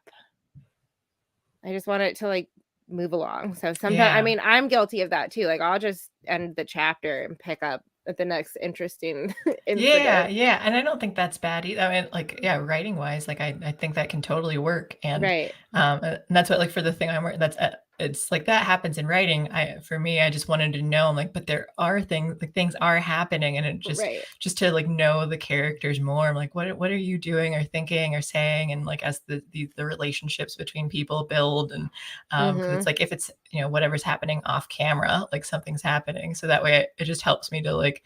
I just like the idea of like, here I know these characters and I'm throwing them in different settings, and like how do they react, and it's fun too because it's just kind of like, oh, when something else changes, or like I changed the motivation, I was like, but the scene here that I want to happen, I'm like, they would react differently. And some of it I'm like, I don't even know what's gonna happen, like where this is gonna go. It's like I'm just trying to be as realistic, true to the character itself, and I'm like, but that might change like my idea for the plot in the future though too, like maybe this other thing happens instead, and just kind of leaving it open-ended. And I think that's helped from like doing improv and then Dungeons and Dragons too. So like D&D, I just build the world, and then I have like, here are the the bad guy character, whatever characters in the world who are doing what they want, but the players are doing stuff and they're affecting the world. So whatever like things have to adjust, and then the characters change, and then new characters get added because of just like the role play that we do. And it's really fun to just kind of like allow like yeah, let's explore this, let's find out like, and how does this affect the world now? And so I guess I think it leaves me more open in writing too, where it's just like, well, I had planned something different, like in D&D, like I planned for these things to happen, but they went and over here and did something else. So like we did that instead. So I kind of like that even in my own head, where I'm like, well, these characters might respond differently than how I thought. So let me play this out in my head and then see where it goes.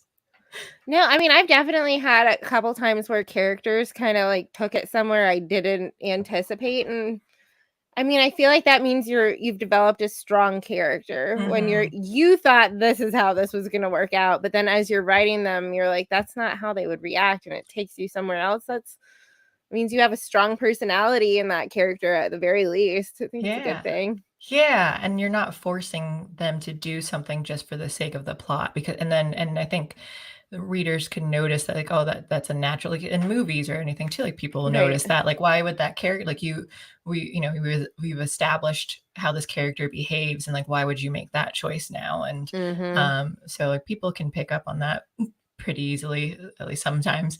And so I think the biggest thing is trying to stay true to the characters, but then you're also on the flip side, you're kind of like, but plot does have to happen to keep it interesting though too, because it's like, yeah, the character would actually just go back to bed at this point, and like so like we need to like incentivize them to go and do something else though. And so like there needs to be so maybe you just have to be careful with it though, because like yeah like maybe if only this happened, he would do that. So I'll have to kind of add in some other plot point to get him to react properly to it, and not just be. That's how I feel. If I'm having like a bad morning or something, like everything kind of messes up, or like, oh, I stubbed my toe, I broke something, and then you're just like, I'm gonna go back and lie down in bed and just not do anything anymore. Like, hey, let's just reset this. Yeah, I'm just gonna wait till tomorrow and see how things go. Right. So, I know that feeling well. I'd be a great protagonist in a story. Nope. Done. No, thank you. Not today. I have you ever read what's his name? It's How to Survive a Horror Movie. No, I forget by some well-known author. I just can't remember his name right now. But it's a fun thing where you're just like, it goes through like the advice of how to survive one, and it was pretty much like, don't do anything exciting. Like, stay in the parts that are going to be like cut out of the movie, so then you get put on the cutting room floor and you're safer there. So you just like sit and do absolutely nothing. I love that. But so it just reminded me of too. It's like, that's what I would do but even as a hero or something though too. It's like unintentionally, like, no, I'm just gonna stay home and not do anything ever. So right. Don't make me. Let me look this up. It says How to Survive a Horror. Yep, this is it. The foreword was by Wes Craven. The book is actually by Seth Graham Smith. I don't know if anyone's familiar with that name or not. Where is it at? Let me share this. This is the book. So it's a fun read. I haven't read it in like over a decade, but but if you like horror movies, or if you're just worried about being trapped in one, like I am, so that might happen sometimes. Awesome. Okay, let's do this game. I like to do libs of TikTok videos. And what I have is I'll play the audio of part of a video for you. And then sometimes I ask like, oh, like what color is the hair? What kind of facial piercings does this person have? And I can't even remember which one I have on here. Let me see. I think it's what kind of hair. Okay. Because I didn't want to, sometimes they don't always have like crazy hair colors. Sometimes it's something different. So they're still saying crazy things, but the look might be okay. So I'm going to play part of this clip. And so you just listen, like do what you can, like picture, as a writer, you can see like, how would you describe this character as they're saying these words? And then I'll show you the actual one and we'll watch the whole video. Are you prepared? I'm prepared. I think so. I really, really hate TikTok, so I always have to prepare. Okay, here we go. A lot of anti-abortion advocates are also seemingly really into the idea of finding out their child's sex really early on. And I think this is because of this like underlying cultural idea that gender confers humanity. And, if you're against people aborting fetuses, you need to construct them as like fully people. Okay. So you heard that lovely lesson there from this person. So what kind of hair would you say this human has? I feel like, I don't know why, I'm like picturing like the emo, bangs thing, but like short on the sides. Yeah. Okay. I totally expect that too, especially like the way the voice, the inflection and stuff too. Like, right. Yeah. Okay. Well, let's find out. A lot of anti-abortion advocates are also seemingly really into the idea of finding out their child's sex really early on. And I think this is because of this like underlying cultural idea that gender confers humanity. And, if you're against people aborting fetuses, you need to construct them as like fully people.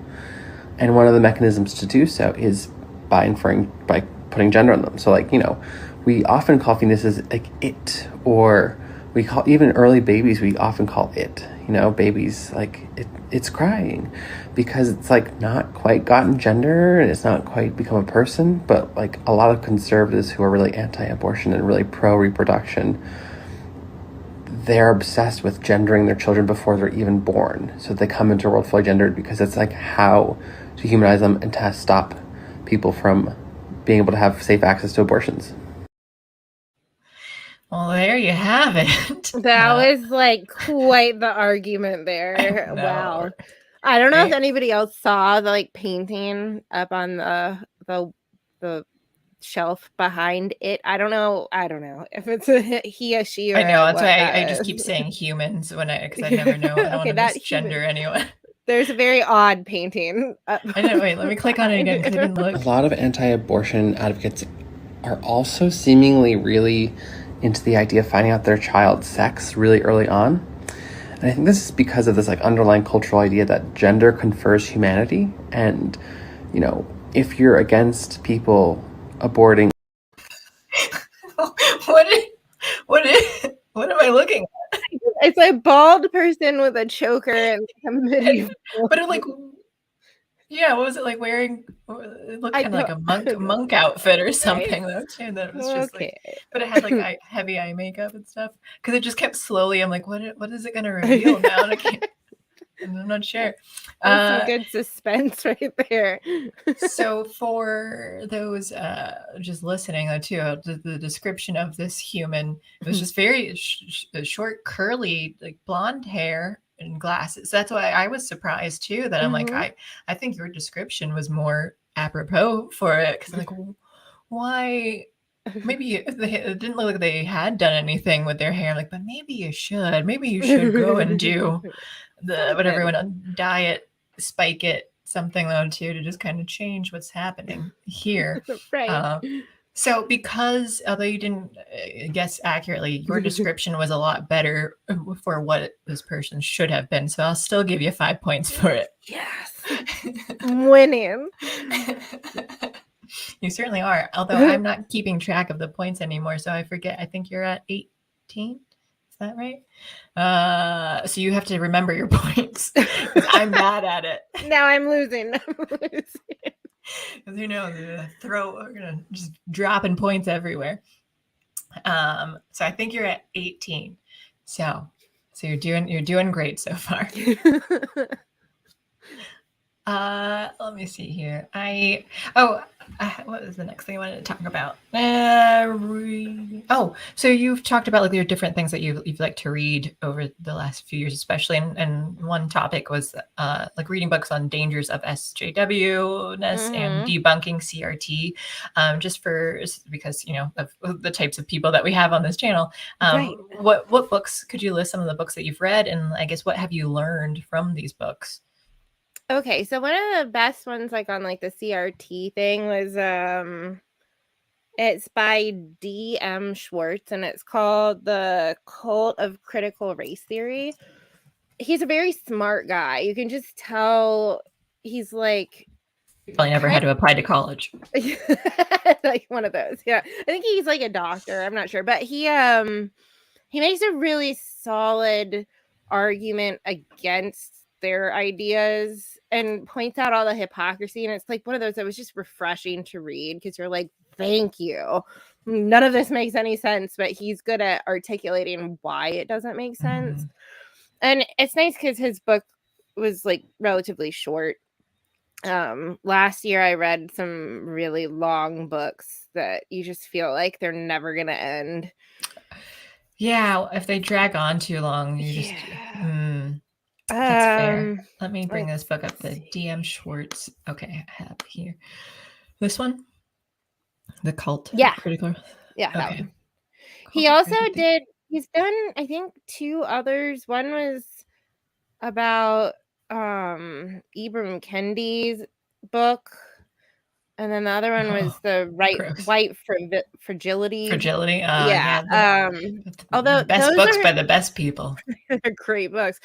He did it in a weird way though. Like he did it as if he's having a debate with the author, but he's just kind of like guessing what they would say. And it came across strange. The points he made were great, but the way he did it was kind of weird because you're like putting words in their mouth. But I mean, he definitely, like I said, it's nice because he articulates it in a really simple way. Yeah. And sometimes like the woke stuff drives me up the wall, but then I'm all like, just frustrated and I can't think clearly enough to explain why it's stupid. And so he's better at that than I am. That's yeah, I find I like people who can articulate things well because I'm like, oh, it's in my head, like I understand like maybe intuitively or just something though, but then like I don't know how to like say it outwardly. And so it's nice to find when you find people like who are good at those things. Right. Like, yeah, like I don't need to say it though, like just point over there. Right. Backtracking a little bit, I didn't realize this, but when we were guessing in that guessing game, someone Nanya Business did guess a Jufro. So I'll give 10 points to Nanya Biz for getting that right. That's awesome. But anyway, so you've got these books and I guess like what if you had to like summarize like a main point or two about like lessons to take away or for people who are trying to understand like the issues with CRT or just like SJWism in general, do you have any like I guess words of advice then? I think one of the biggest eye-opening things to me, and I guess it was probably like in 2020 when I really became aware of this, is like you have to look at it as not some modern theory or idea. It's just straight up Marxism. Like they are following the exact same path. They're just, instead of it being the elite versus the workers, now it's minorities versus white people or liberals versus Christians. So they're it's still like a power dynamic that they're using, but they're just sowing hatred, and a lot of these ideas back people into a corner that you can't defend yourself. Like if somebody says you're racist, there's not much you can do to get out of that trap. Like anything you say, you just dig the hole deeper. And then if you don't say anything too, then because I've done that where I'm like, well, on Twitter, I've had that where I just didn't like respond to being called racist. I think it was a black guy talking to me and we're both not white people. And I didn't like respond. I didn't say anything because I was like, well, he was just slinging insults constantly. So then I'm like, well, I don't even need to respond to it. But then my lack of response was like, you're not even denying that you're racist. I was like, right. You're just hurling other insults. Like I can't even take you seriously as a person. And but like anything you say is going to be wrong. If I denied it, then you're like, well, you're just in denial of this. And like, right. And I mean, at this point, like the way that as far as the left has been pushing in the past couple of years, like at this point, I'm like, sure. I mean, I guess if you say so, I am. I mean, it's totally irrelevant to how I actually feel. But, if you want to call me phobic or ist in some way, like, okay. I guess it's one of those things too, where it's just like, well, if someone insults you about something that's not true, like what, even in the non-woke way, but if they just say like, if someone called me short or whatever, like, well, I won't be offended by that because it's not true. I'm 5'7". Like exactly. Yeah. So then you kind of say like other things though, that it's just like, well, whatever, like, I guess you're going to say whatever you want. So I can't really stop you. Right. And I can't really convince you otherwise. So if you're going to jump to a conclusion like that already without being fully informed or having like actual reason to, then like there's no reason why I would think I could try to convince you otherwise. Exactly. It's like you can't really use logic against emotion in most cases. So yeah, I mean, and then I think also because last year I read a lot of books from like more memoirs from people who lived in the Soviet Union or China under Mao, that kind of stuff. Yeah.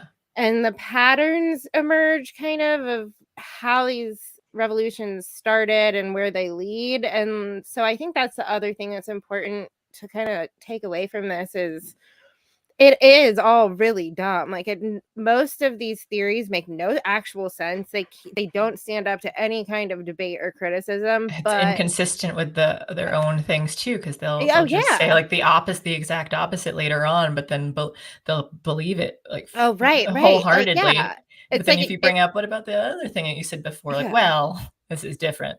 Right. It's just like infuriating. Like, it's totally not how logic or like intelligent people work, but that doesn't make it less dangerous because it does appeal to a lot of people. So yes, yeah, because people are very emotional, and I've learned that especially recently too, where you just kind of have people are going to be convinced over emotion, and so some people who can lead the way of like convincing others to believe one thing, and then you realize too that like, oh, those people don't even need, like, they don't use logic to like follow something either, though. They're just going to take like, I'm emotionally upset or in agreement with something, and they're just going to follow whoever if they hear like the right things, though. And it's yeah, so it's just kind of like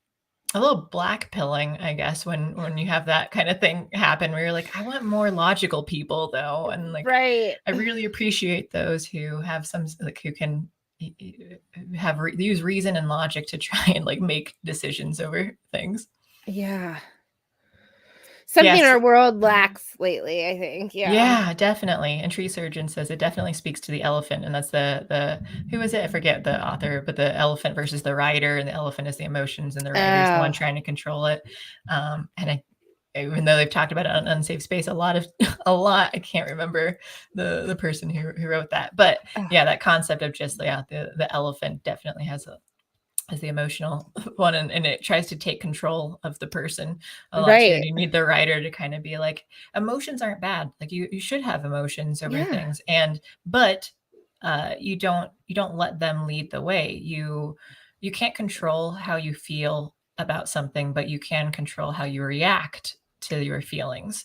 And so that's what, for me, I try not to react emotionally too quickly either. Like sometimes I try to avoid having opinions about things, which can be problematic to people who want you to be like immediately reactive to something. I'm like, well, I need to understand it all first, and then I'm going to be like, oh, this is super awesome, or this super sucks. But like, I don't like jumping the gun yet, because especially lately, like, people will see, in the news, you might see like something terrible happen, but then it's just a short video clip of something where everything's racist, everything's awful, but then you find out like, oh, actually there was more to this story. So I just try to use that concept for everything, though, too, that I'm like, here's this initial thing that's supposed to be triggering. I'm like, well, I'm wary of this first. Let me understand it all before I get reactive. But then that's the half robot in me that well, I mean, but that's like also, I mean, we should all think like that, honestly.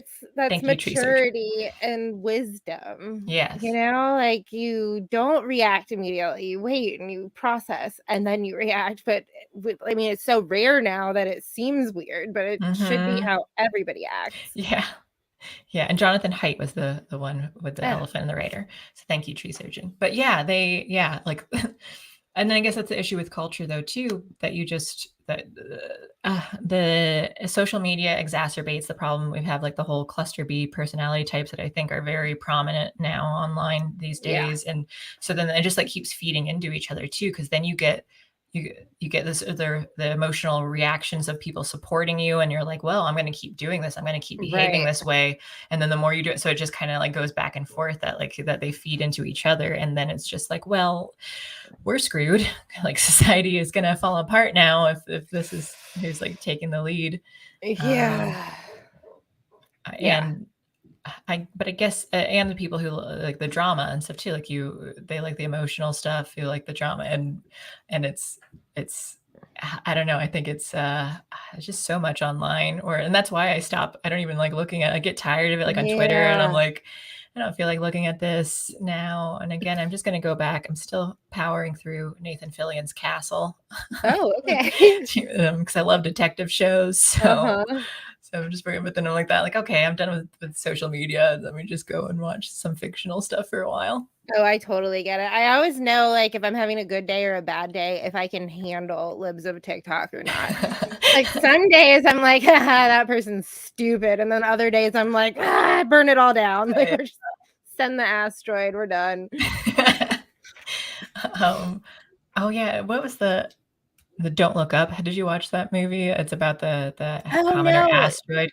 Is it good? It's hard for me to say, like, obviously the spin is on a liberal side, the leftist side of things. So it's like, kind of woke, but it's kind of projection too, because I think they were trying to allude that it's like, oh, the conservatives are the problem and the ones that aren't like paying attention to reality or something. But like the stuff that was happening was similar to like people not paying attention to COVID. And when they're just like, people are like, don't look up. They're saying there isn't an asteroid. We don't believe it. Everything's fine. So they kept being in denial. And so it was just kind of like, if you step back and like understand that like, oh, they're projecting, so they're just flipping it. It was pretty much saying that like, oh, they're in denial of like actual evidence and information coming out, right? I think the COOF, and so it was kind of interesting in that regard. Even some of the advertisements that they had to like within the movie, saying, I forget what it was, something about like, oh, that everything is totally fine and you shouldn't be like, but it just reminded me of like the actual commercials that I've been seeing about like certain medical things regarding the COOF that I won't get into because I still don't know what YouTube is banning or going to say is medical misinformation, even though the stuff that they said was medical misinformation has now come out as true with a lot of the stuff. So weird how that keeps happening. I know. Yeah. So strange.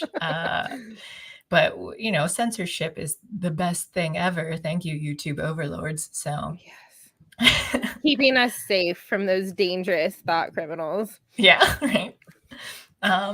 Okay, well, you're coming close to 2 hours here. One thing I wanted to do real quick though is, again, it's Mother's Day on Sunday, and I'm in a dark humor sort of direction.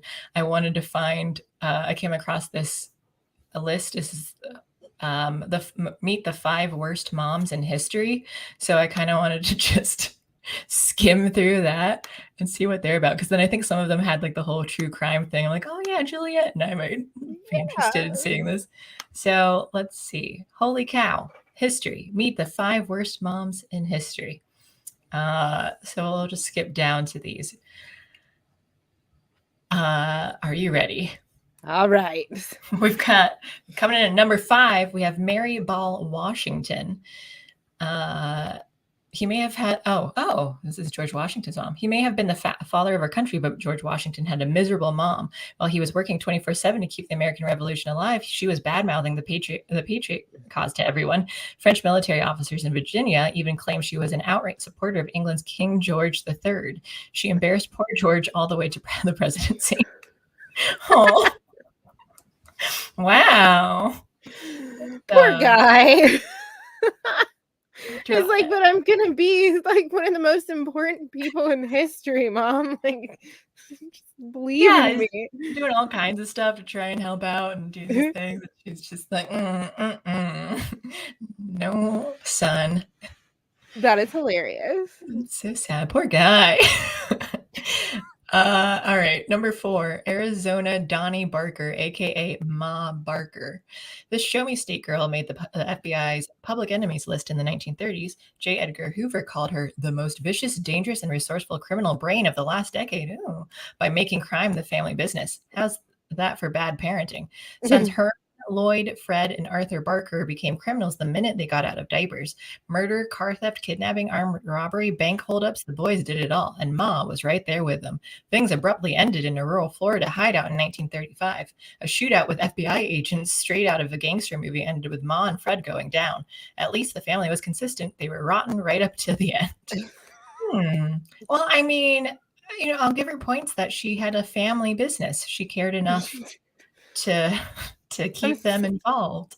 I'm surprised Netflix or HBO hasn't hopped on this right? yet. They're going to now. I'm sure it'll end up happening. Okay, number 3, Mary Ann Cotton. Her name may not ring a bell in the US, but it's scandalous in the UK. This 19th century nurse, dressmaker, and housekeeper had a secret hobby. She poisoned and killed 11 of her 13 children, her 4 husbands, 2 lovers, plus 2 others, all for their insurance money. Arsenic was her weapon of choice. She racked up a body count of 21 before Scotland Yard finally caught up with her. When Mary Ann Cotton was hanged in 1873, the rope was cut too short, possibly deliberately. A bad ending for a truly bad mom. Oh my God. Wow. That reminds me of Arsenic and Old Lace. Have you ever seen? Yeah. Movie too? Yeah, like were they just poisoning everyone? Yeah. I wonder if it was inspired by this. Jeez Louise. So, I don't think it's that much harder to be a better mom than Mary Ann. Yeah, you don't have to you just have to not poison You people. just have to not poison people. I mean, maybe sometimes it might accidentally happen with botulism or something, but at least it was unintentional. Longer. Let me see how fast I can read through this. Number 2, Zerelda Elizabeth Cole James Sims Samuel, Jesse James's mom. Okay, why is that name so ridiculously long? So unnecessary. All right, let me just skim through these here. Admittedly, she had tough breaks in life. She hated her stepfather and married at 16 to flee home.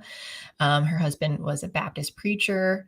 They moved to Missouri where their son was born. Let's see, what else did she do? Robert left. Oh, so the father left and they believe he died. She remarried. Husband too disliked Jesse and treated him cruelly. The problem was soon resolved when he was thrown from a horse and killed. Oh, well, I call conspiracy here. Who told the horse to throw him off, huh? So she just keeps marrying husband number 3, a quiet, passive man described as standing in the shadow of his outspoken, forceful wife. So she wore the pants in the family, it says. During the Civil War, pro-Northern militia hanged husband number 3 in the family's yard, seriously injuring but not killing him. How terrible is that when you don't actually die from being hanged and you just like suffocate and get your neck injured? Oh, that sucks. So essentially it looks like killing her youngest son. So that's final years. So I guess she just married, she married bad people and she was just super terrible herself. For 50 cents a head, she gave guided tours when she went to a tourist trap thing, I guess, after Jesse James was a thing. And in the last bit of larceny, she sold old rusted guns that she claimed had belonged to Jesse. She actually bought them cheap at secondhand shops and charged a fortune for them, which is why dozens of private gun collections today still boast a firearm that was carried by Jesse James, quote unquote. Truly bad mom material from start to finish. I don't know. I feel like number 3, Mary Ann Cotton, is worse than. I agree. Like, I think she should have been number 5. Like, yeah. This, I mean, like, she kind of sucks, but like, wasn't. I don't know. Like, she's just kind of like, oh yeah, whatever.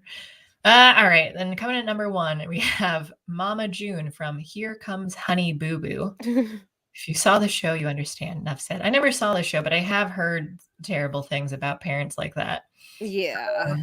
Yeah, that's right. Your friend Paul in chat says number 1 better be Casey Anthony. I'm surprised that she's not even on this list. Casey Anthony, I don't remember the whole thing. Was she alleged? Was she proven to be guilty? I forget her whole thing. Well, they found her not guilty, but I don't know how. Okay, but it was pretty obvious that she most likely had. Oh yeah. Okay. It's been a while. I remember reading some of it, but they all the mothers murdering their children blend in these days. So. Yeah, jeez. So maybe that they couldn't have Casey Anthony on there because she was found not guilty. Maybe they weren't allowed to do that. But yeah. I mean, there are just some. I mean, there was also is Mommy Dearest the one, or maybe it's no. There was the one girl. I forget her name. I've seen like the documentary and then the fictional movie that they based off of it too, where the girl it was Munchausen syndrome by proxy, and so the girl had she thought she was sick her whole most of her life, but her mom was just making her sick, and then the girl ended up killing her mom to escape, but then they were trying to play off that she didn't do it, but there's a lot of evidence and right. trying to get it, and it was kind of like, yeah, well, if you were the living situation you're in, it's kind of understand. She also had her own mental disabilities too. So it was just kind of, the whole thing was crazy. But again, That the is whole wild. true crime stuff, you know? Yeah. So that's it for Mother's Day. I don't know. Do you have some like more optimistic things as far as Mother's Day stuff goes for you? Oh gosh, I'm so bad with like these holidays that happen every year. I know. They always sneak up on me.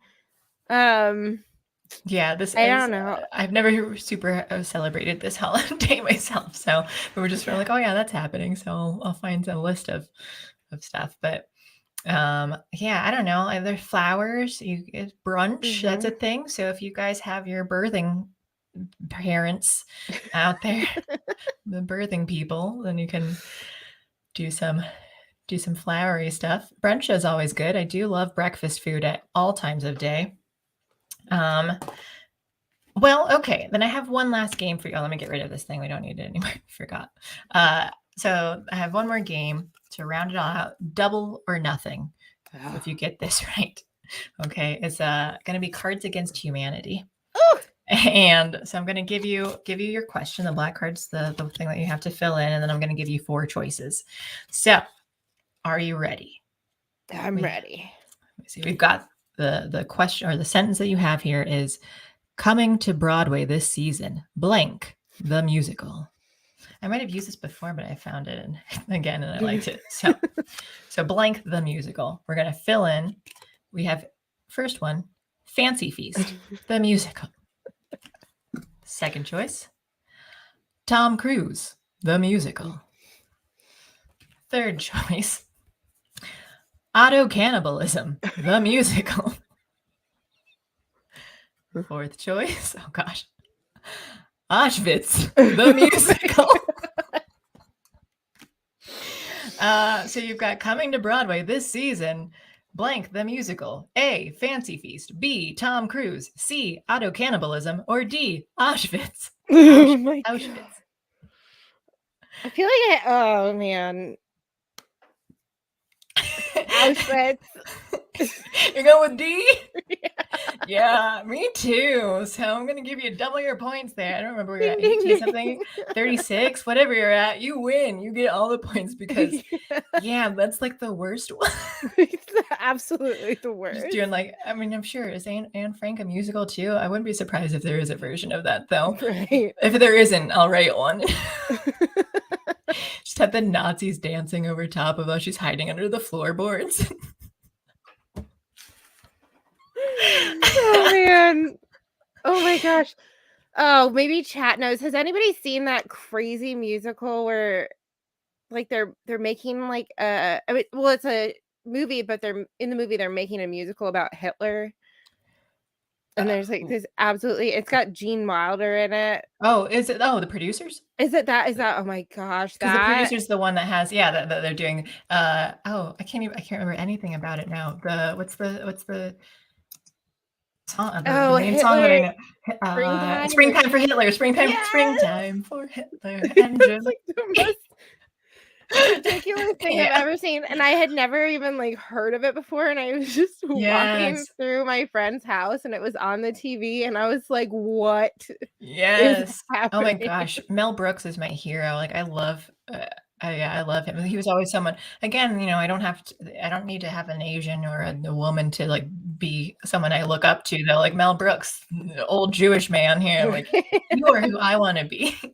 And even like, so Lucille Ball too, because like, although she's a woman, but it was just kind of like, oh, I like her. Not even because like of those things. I just thought she's funny. I love Lucy. Like in your, it's like you're this slapstick comedian, and I really appreciate that. And like Mel Brooks, like he just had like such weird writing on silly stuff, and like I don't know. So those are my idols growing up.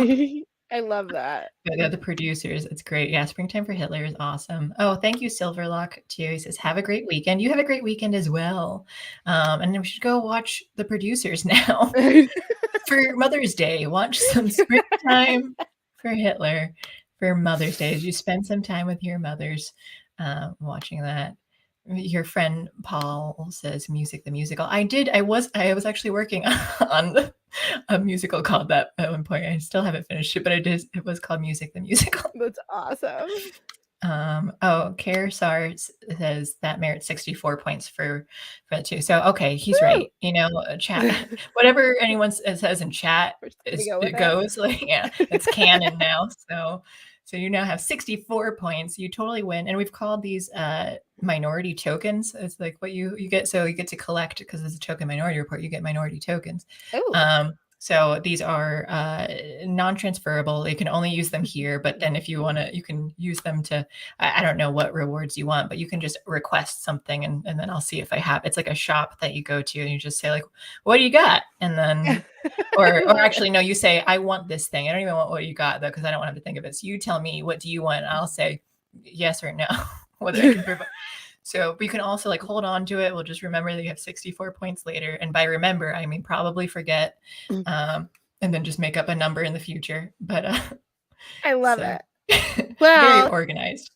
I'm going to hold on to my points because I'll have to come back eventually and talk about organizing and alternate theories on history, because I'm a huge nerd and you'll love it. Oh my gosh, yeah, that's right. We're talking with so many other things too that I didn't even get into, like specific questions on decluttering, and I really need that here in my house. I guess real quick, do you have any like quick tidbits on decluttering on like kitchen? I told you about my kitchen, how I I took out everything, and you said that like if everything looks like something exploded, then I was on the right track, and it really did. I just took out every dishware possible, put it in the dining room and living room, and it was just scattered on the floor for much longer than it should have been. And then like slowly, I still don't even have everything, but I'm just like trying to figure out like, oh, this should go in here. We need more storage space. We put up shelves and I don't know what to even put on the shelves that's like on display. Right. Welcome to my life. No, okay. So first of all, you did the right thing. Like first take everything out, like all of it. Then I like to sort it into like types of, so like all of your plates go in one place, and then all of your, baking pans and somewhere else. So then you can see if you have 6 frying pans, you probably will never have a point in your life where you need all 6 of them at once. So, it makes it easier to get rid of duplicates. And then I sort, like you do a pile for things I'm definitely keeping, things I'm not sure about, and then things I'm definitely getting rid of. Yeah.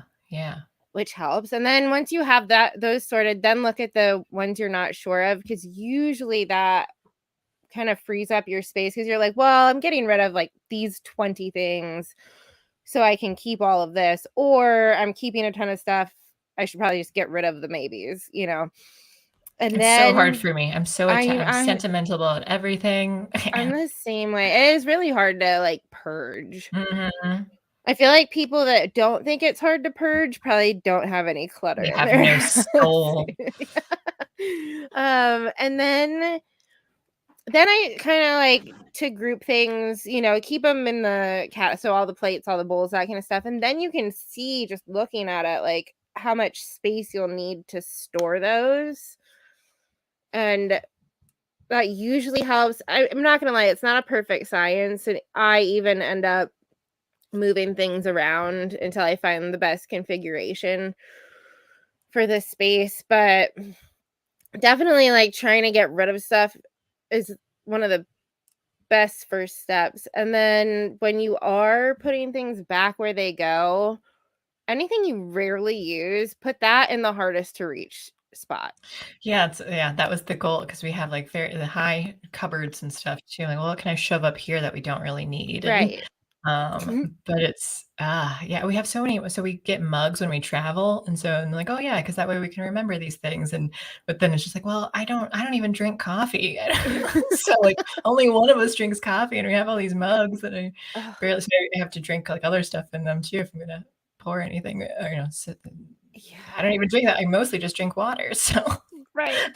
So tea, I'll do tea when I drink that sometimes. But yeah, and then some of it too, like the writing gets worn off or whatever, and I'm like, yeah, but I still remember that I got this here, so I don't really want to get rid of it yet. And like, but I should, because there's nothing really great about Right. it. But it's still. Well, one of the things I try to encourage people to do if they have stuff like a collection of things that are sentimental, but like you don't use all of it at once, is like you don't have to get rid of it, but maybe like Rotate it out. Yeah, like store Yeah. some of the old ones or whatever. You know, I mean, I don't know if you have a garage or Yeah, a we've got 2. pantry. Oh, well, there you go. You Yeah. know, like some of that. So if you just take like the ones that you don't use or that are kind of banged up, put them in like a plastic bin, label it, stick it on a shelf, and I promise you'll never be sad about it. I know that's it's harder for me to like completely get rid of something. So we have Yeah. boxed up some stuff that like, oh, we're just not using it, because that way I can know like, well, if we ever need it, we'll have Right. it. I won't remember Exactly. that we have it, but we will have it. And then eventually it'll be like, well, we've never used this, so now we can just get rid of it. And or it's better if it gets disposed of without me knowing about it, because then I won't be I won't remember that it ever existed. But like if I know that it's here, I'm like, well, no, you can't get rid of it. Right. No, that's totally my life. Yeah. Yeah, your friend Paul says, I keep everything in a pile on the floor of a room I don't use. Yes, that is currently what most of my situation is too. It's and I want to be someone who has less stuff, where I just know this is where it goes, because then it's like I have too much stuff and I'm like, well, I don't even know where to put it all. So then it's just kind of like it's scattered everywhere, because then it's more daunting, because it's like, well, now there's more stuff and I just still don't know where it goes, and now it's just piling up, and I'm like, Right. and I don't even want to be in this room anymore, so I'm just going to avoid it completely. And so it's just a lot of mental troubles. It's exhausting. Honestly, it's a process. It takes time and like a lot of decision making along the way. But yeah, that's why organizing is so, more than just like, oh, I need to pick up and clean up real quick, though. But it's right. like, no, but the organizing is like, well, that's the part where I have to plan and like figure things out. Like, where does this need to go? And that'll take a lot longer. Like once all that's done, then putting stuff away later, I'm like, oh, that's easier. It's all like the thinking part is done. But until then, it's just like this daunting task. And I'm like, I don't know. I'm just gonna go back to bed. I'm gonna go lay down. Throw it in a box and like slide it out of sight. No one will know. Yeah, no, I get it. It's hard, honestly. It's especially hard to do your own stuff. Like I have no problem organizing for other people. Because I'm not sentimental about their stuff. You have no attachment, so you just know this is impractical. You don't need 3 of the same size frying pan or whatever. Exactly. We have too many cutting board. We have like the flimsy kind of cutting board, but we just either got them like as gifts or got it. And I like rainbows, so then we're just like, oh, here's another rainbow set. So now we have like 30 cutting boards that we don't need. But I'm like, how do I get rid of it though? Because they're all nice to have. So I just cycle through. I'm like, well, I'll put the other ones on bottom, so I am rotating each time I use it, but I still don't need this many. Oh man, no, I totally get it. I mean, my best trick, especially for myself, is I just like take this like half. If I have way too many of something, like I'll just take some of it, box it up, label it, and then like I've never gone to those boxes. Yeah. Ever one time. I've never. Hopefully, next time I move, it won't be hard to just like be like, you know what, throw that in the trash, because when you move, it's so stressful and you're just so over it. I feel like I'm really good at purging when I'm in a bad mood. So. Oh, that's good. I wish I were, but then I just like, I still don't even do it. Like, let me just pack up everything now. And then once we move, I'll go through it and then get rid of stuff. So I'm like, I can't get so, and I still been here over a year and I still have some boxes that haven't been opened. Yeah, I totally get it.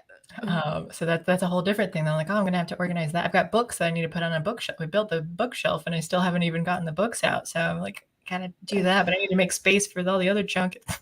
So I'll just have you come out here at some point. I'll come visit you. Declutter. Yeah. Yeah. That would be great. So next time we'll get into much more detail on this. And then I'll probably just take you room by room, and then you just, the episode will just be you going through and telling me, what stuff do I get rid of? Where do I put this thing? Yes. And you get to see all the different rooms. Again, and this is the deer room, is what we call a deer room. We have the Pittsburgh Penguins room wallpaper. The other bedroom is a wolf room because we just have wolf wallpaper throughout that. There's like horseshoes and stuff in the other bedroom that's wallpapered up top. And the bathroom has like little bear toilet paper holder. And nice. Very, very thematic here. I love it. I think that's hilarious. Honestly, that deer painting is glorious. And admittedly, it's wallpaper. That's why they didn't like paint it. Okay. But the wallpaper does continue throughout the rest of the room too. It's the same image that just is like in a banner in the middle of the walls, and then a fake log cabin wallpaper in the bottom. So if you didn't have enough. Wow. So that's what I've got here going on over here, because it's just, when I look outside, I only see like 10 or 12 deer in real life that I need to have it behind us. And we have like 2 ponds and stuff too. So I just need to but I don't have it. I need to look at it constantly. So then we just have it on the inside too. Right. Well, there you go. Never without the deer. Yeah. I think once I get the house decluttered and everything cleaned up, then I'll go through okay, let me paint and do other stuff. Right. Oh my gosh. Oh, rural America decorating. Yeah. So again, we'll have you come out because you're not super far. You're still in the DC area, right? Yeah. I can't be far. Yeah. Yeah. So we'll have you travel out at some point. Okay. Well, tell everyone where they can find you and where to do buy your stuff or anything. Okay.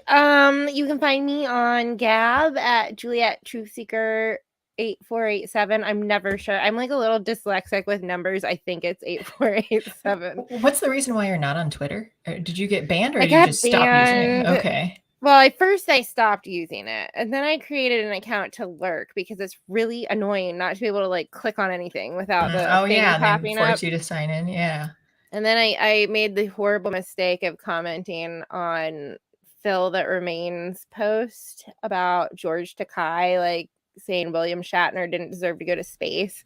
And I said, bitter old hag's gonna bitter old hag. Yeah, and they suspended me. And I appealed it, and they were like, nope, that's hateful speech. And I was like, to who? And then I was really mad about it. And then I made another account, and they caught me ban evading because I didn't really understand how they track your phone at that point. Oh, yeah. Got to use different emails. Yeah, I got in big trouble. So wow. And then I guess because things haven't fully turned over, I don't know if things will get better with Elon, if he gets more of a say and stuff. And right now it's just too early because that's in progress. And John De La Rose is in chat. Hello. And he says that Twitter just popped him again today too. So you're not alone. They said I did hateful speech because I called a guy attacking me whitey. Yeah. Oh, that's so hateful. Man. Oh my gosh. He gets monster. He's canceled by everyone too, though. He's getting canceled by the board game industry right now too.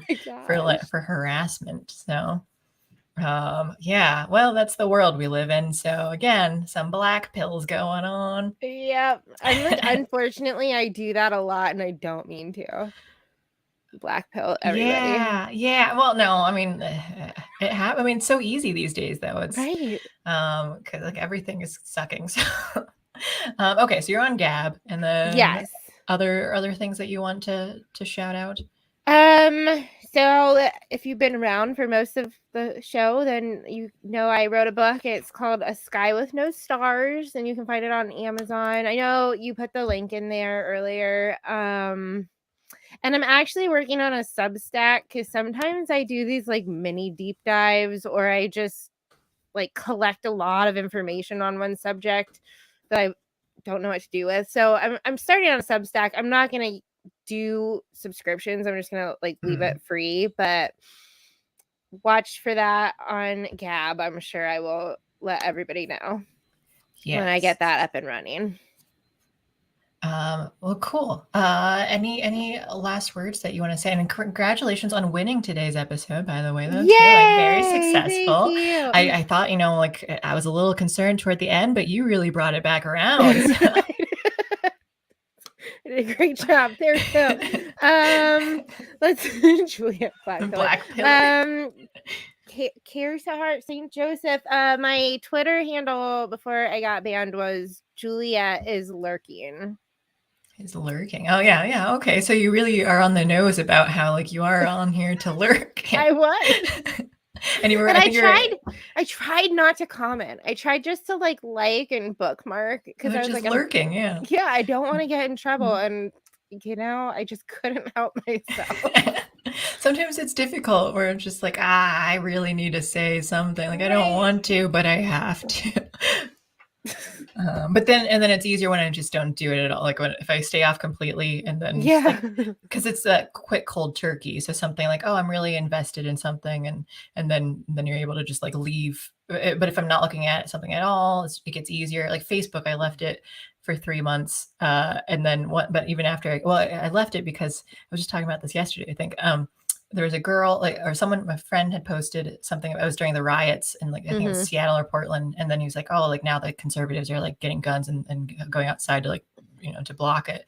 And I just said like, yeah, there's a lot of crazy stuff going on in there. And then I had all, because they're all socialist, like all Chicago socialists and liberals and stuff and just getting mad at me. And I'm like, oh, I thought we were on the same, agreement that like stuff is happening there, but they were like in denial that like anything was even going on. Like the one girl, she was trying to say that like, oh, here's this article about how things aren't really that bad here. And I'm like, oh well, gosh. Here's a bunch of video clips of like stuff that's actually, so I just like linked all these things. She said that I know she was white too. And she told me, she's like, oh, you just don't like people of color. And I was like, I am one. Like, what are you talking about? And they said, when I did all the video links, then she just blocked me. And I was like, okay, like I have enough. I've had enough of this. Like I'm done with Facebook for a while. So then, and once I got back on, I was just kind of like, oh, I don't even really care about looking. Like I post stuff on Instagram. And then that's it. And then it goes to Facebook. And so I just do like animal pictures and then I'll check and see if anyone commented on it. But I never even like look at what other people say. So I'm barely active on social media because I was just like, it just makes me angry. Yeah. That's funny. I actually quit Facebook and I guess in like 2018. I was just like, I'm, like doing a detox.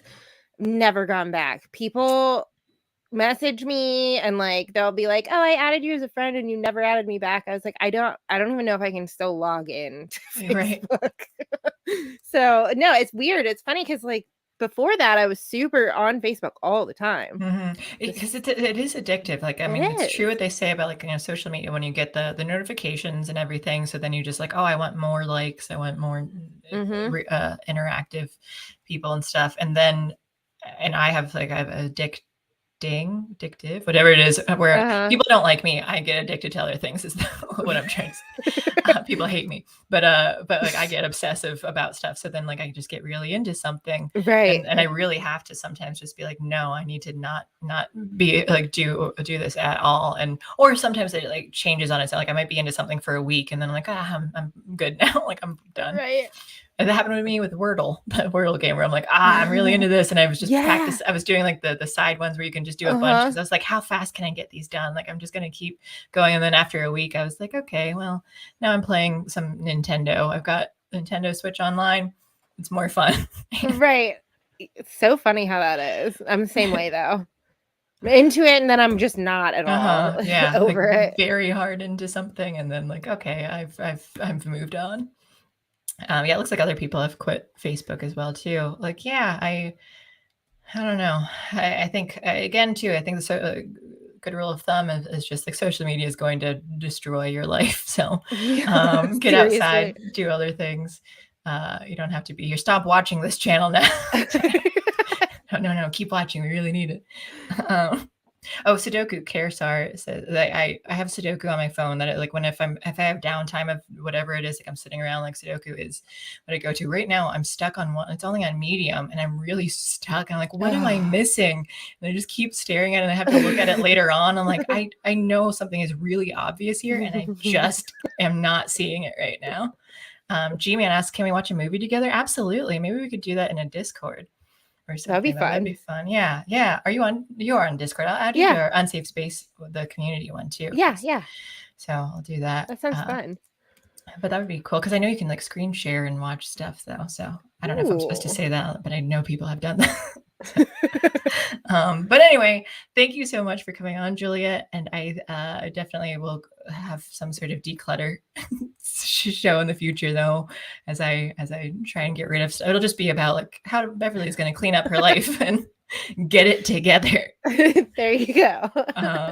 But thank you again for joining us. And as a reminder to people, it's instead of next Friday, we are moving to Thursdays, 7 p.m. Eastern time. So don't come here on Friday. Stay away from here. Actually, no, on Friday, I think there will be something on Friday. I think we're going to do some sort of Friday the 13th thing. I don't know exactly yet what it'll be, though, but I think we're going to have some sort of live stream at some point in that day. So do be here on Friday, though. And Thursday. Come here every day. There's going to be something. But thank you again, Juliet. This is a lot of fun to talk to you. Absolutely. Thank you. And then thank you, chat, for being your beautiful, wonderful selves. And today's Friday. Have a great weekend and happy Mother's Day again. Bye. Bye.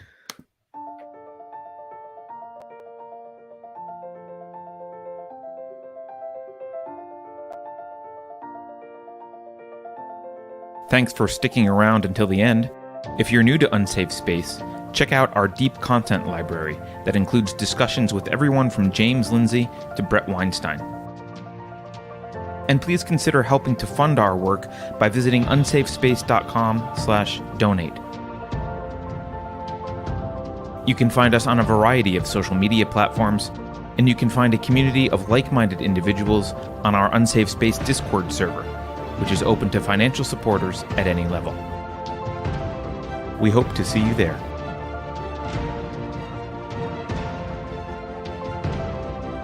Warning. This is an unsafe space. Dangerous ideas have been detected. The content of this production may be upsetting to Brian Stelter. Please do not expose him to it. For completely legitimate reasons, Taylor Lawrence is requesting any information you may have about the following individuals. The Twitter subroutine appears to be malfunctioning. Pay no attention to it. Did you know that the word liberty is a dog whistle for insurrectionists? If you think about it, no one should be allowed to express opinions. But don't. Think about it, I mean. That's not your job.